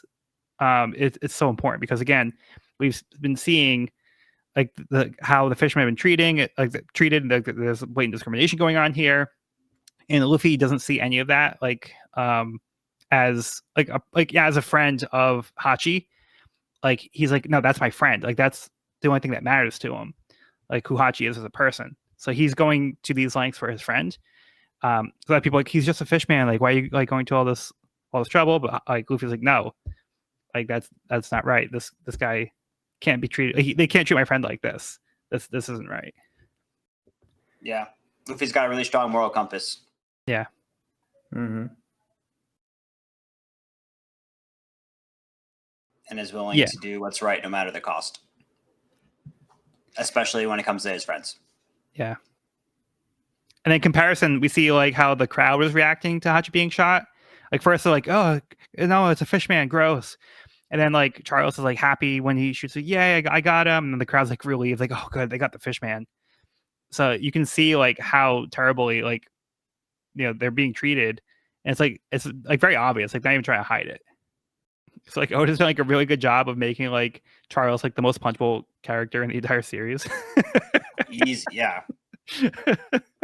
And So yet like 90% of the crowd is just as bad as he is in their own way of just like they don't really care at all. They're here like you'll never find a more wretched hive of scum and I mean, they're literally at like a human auction, so yeah. It's not like you're going to be finding any quality people in there. I do laugh though at right after Charlos drops the 500 bid, this guy wearing a literal crown is like, shit, that's too rich. That's too rich for my blood. Like, Yeah. Like, darn, can't get that. I do love that Nami was ready. Oh, go ahead. No, your turn.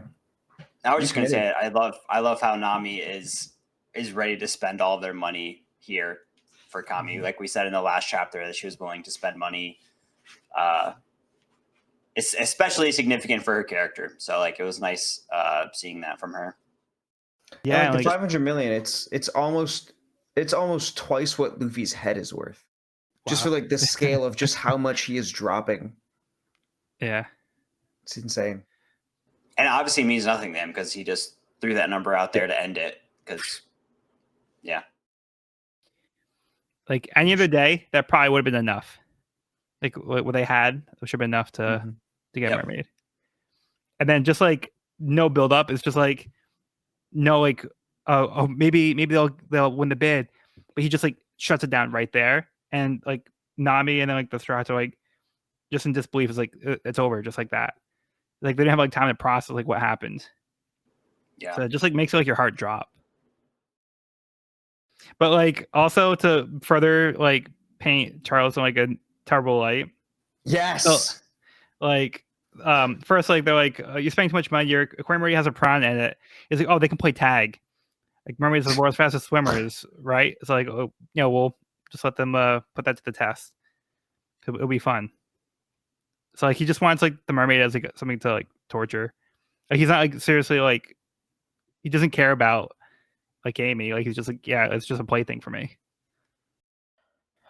Fucked up.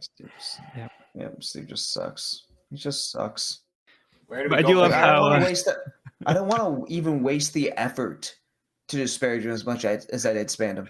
You know, like he's just not. Aside from that, he's just not worth my time. God.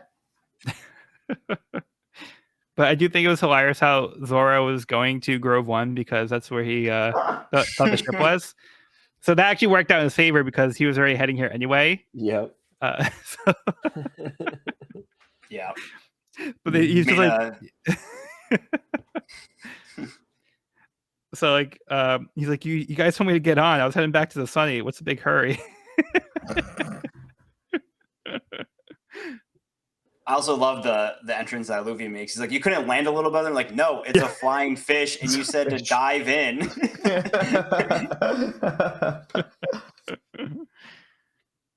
Which is hilarious. Yeah, this is just like a really great chapter, and this is one that like I think really sticks with you. Like the whole way everything plays out, and just like, you know, the whole interaction with like Hachi like being like so heartbreaking, and then like I mean we don't know like what happens next after like this moment because that's the end of the volume, so that's where we leave it. Yeah, but yeah, perfect place to end this part of the story in this volume. Yeah, I'm glad it ended on a high note after all that. Mm-hmm. Yeah. Yeah. So yeah, Sean, do you have any closing thoughts for the volume? It's another paradigm shift for the world of One Piece happening here. Mhm. Really, it's the like nothing's ever going to be the same again in a way. It's just like truly how much Luffy and Co have stepped in it this time. But it needed to be stepped in. Ultimately, it needed to be. So Yep. Mm-hmm. How about you, Evan? Yeah, I agree. This was a really fun volume. I mean, we got a ton of new characters, a bunch of world building, and things are getting really escalated. With Raleigh being auctioned off and Ace's execution in the future. Yeah, I'm very interested to see where this is going, and like Sean said, the Straw Hats have really stepped in it this time, so we'll see what becomes of or what comes next. And how about you, Cody? It was really great rereading this volume. One, because law, obviously, but two, because it's really cool getting to experience how this arc that gets painted at first as just like a quick little side quest on their mission to get to Fishman Island does so much to establish the world and improve upon the themes of the story. And this particular reread, coming back to it as an adult, made me just realize just these little things about Sabaody Park and the setting of it that just really, really enhance it and make this whole thing that much more sinister, and just gave me an even deeper level of respect for how much Oda put into this. Yeah. Also, Yeah. Yeah, I think this volume does a lot of work. Like you said, it seems like it's gonna be like a quick little like fun side adventure, but then it quickly turns into like this whole like thing that's like heavy, and like these crazy things are happening, and it feels like it really, like, I keep saying this, but like I feel like the whole world's getting like feels bigger now and keeps like getting blown open. Like what we've known about the world of One Piece is getting bigger. So this volume alone does a lot to really expand like the world of One Piece for us. But even like the beginning, like the whole Duval stuff, amazing. So like again, one of the best jokes in the entire series. Mm-hmm. Now we have like one of the best Luffy moments where he gets serious and like punches Charlos. It feels like as much as I love like the Bellamy punch, this one like feels like it takes it like another level, just because like all the weight that goes into this punch and the events that transpired to make this punch happen. Like there's a lot going into that fist when Luffy's punching Charlo. So and then we also get exposed to like the 11 supernovas, which is like such a cool concept, and like seeing all of them, and like they're like a lot of like cool designs and like interesting characters. So I'd be more excited to see more of them, but for right now, this is what we get. And again, Rayleigh also like a really cool character. We we feel like we haven't seen too much of him yet, but like we also get like a good sense of like this is like an important character because of the way that Garp was talking about him. Yep. And like there's so much being built up in this volume. It's very exciting and very makes me very hyped. Mm-hmm. I love that this volume ended on that punch. Yeah. Yeah. Like that was such a good final page. All right, but that will conclude this week's episode of the We Are Reading One Piece podcast. You can find this episode wherever podcasts are found at We're Reading One Piece podcast at buzzsprout.com or on the YouTube channel at We're Reading One Piece. This is a spoiler-free channel up to where we have recorded the podcast. So if you're new to the series, you can visit the channel there. You can also find me and this podcast on my YouTube channel at Parking Codex for more One Piece content. If you have any questions, comments, or feedback, you can reach us at we'rereadingonepiece@gmail.com. We love to hear from listeners, so if you're enjoying the show, if you have any suggestions on how we can make it better, let us know. Next episode, we'll be discussing Volume 52, Roger and Rayleigh. I've been Joel, and I've been joined by Sean. This is Sean. Punch world nobles. It's always justified. Evan. Thanks for listening. And Cody. I just love watching his stupid face cave in. All right. Well, be sure to bring along all of your hopes and dreams, and we'll see you on the next episode.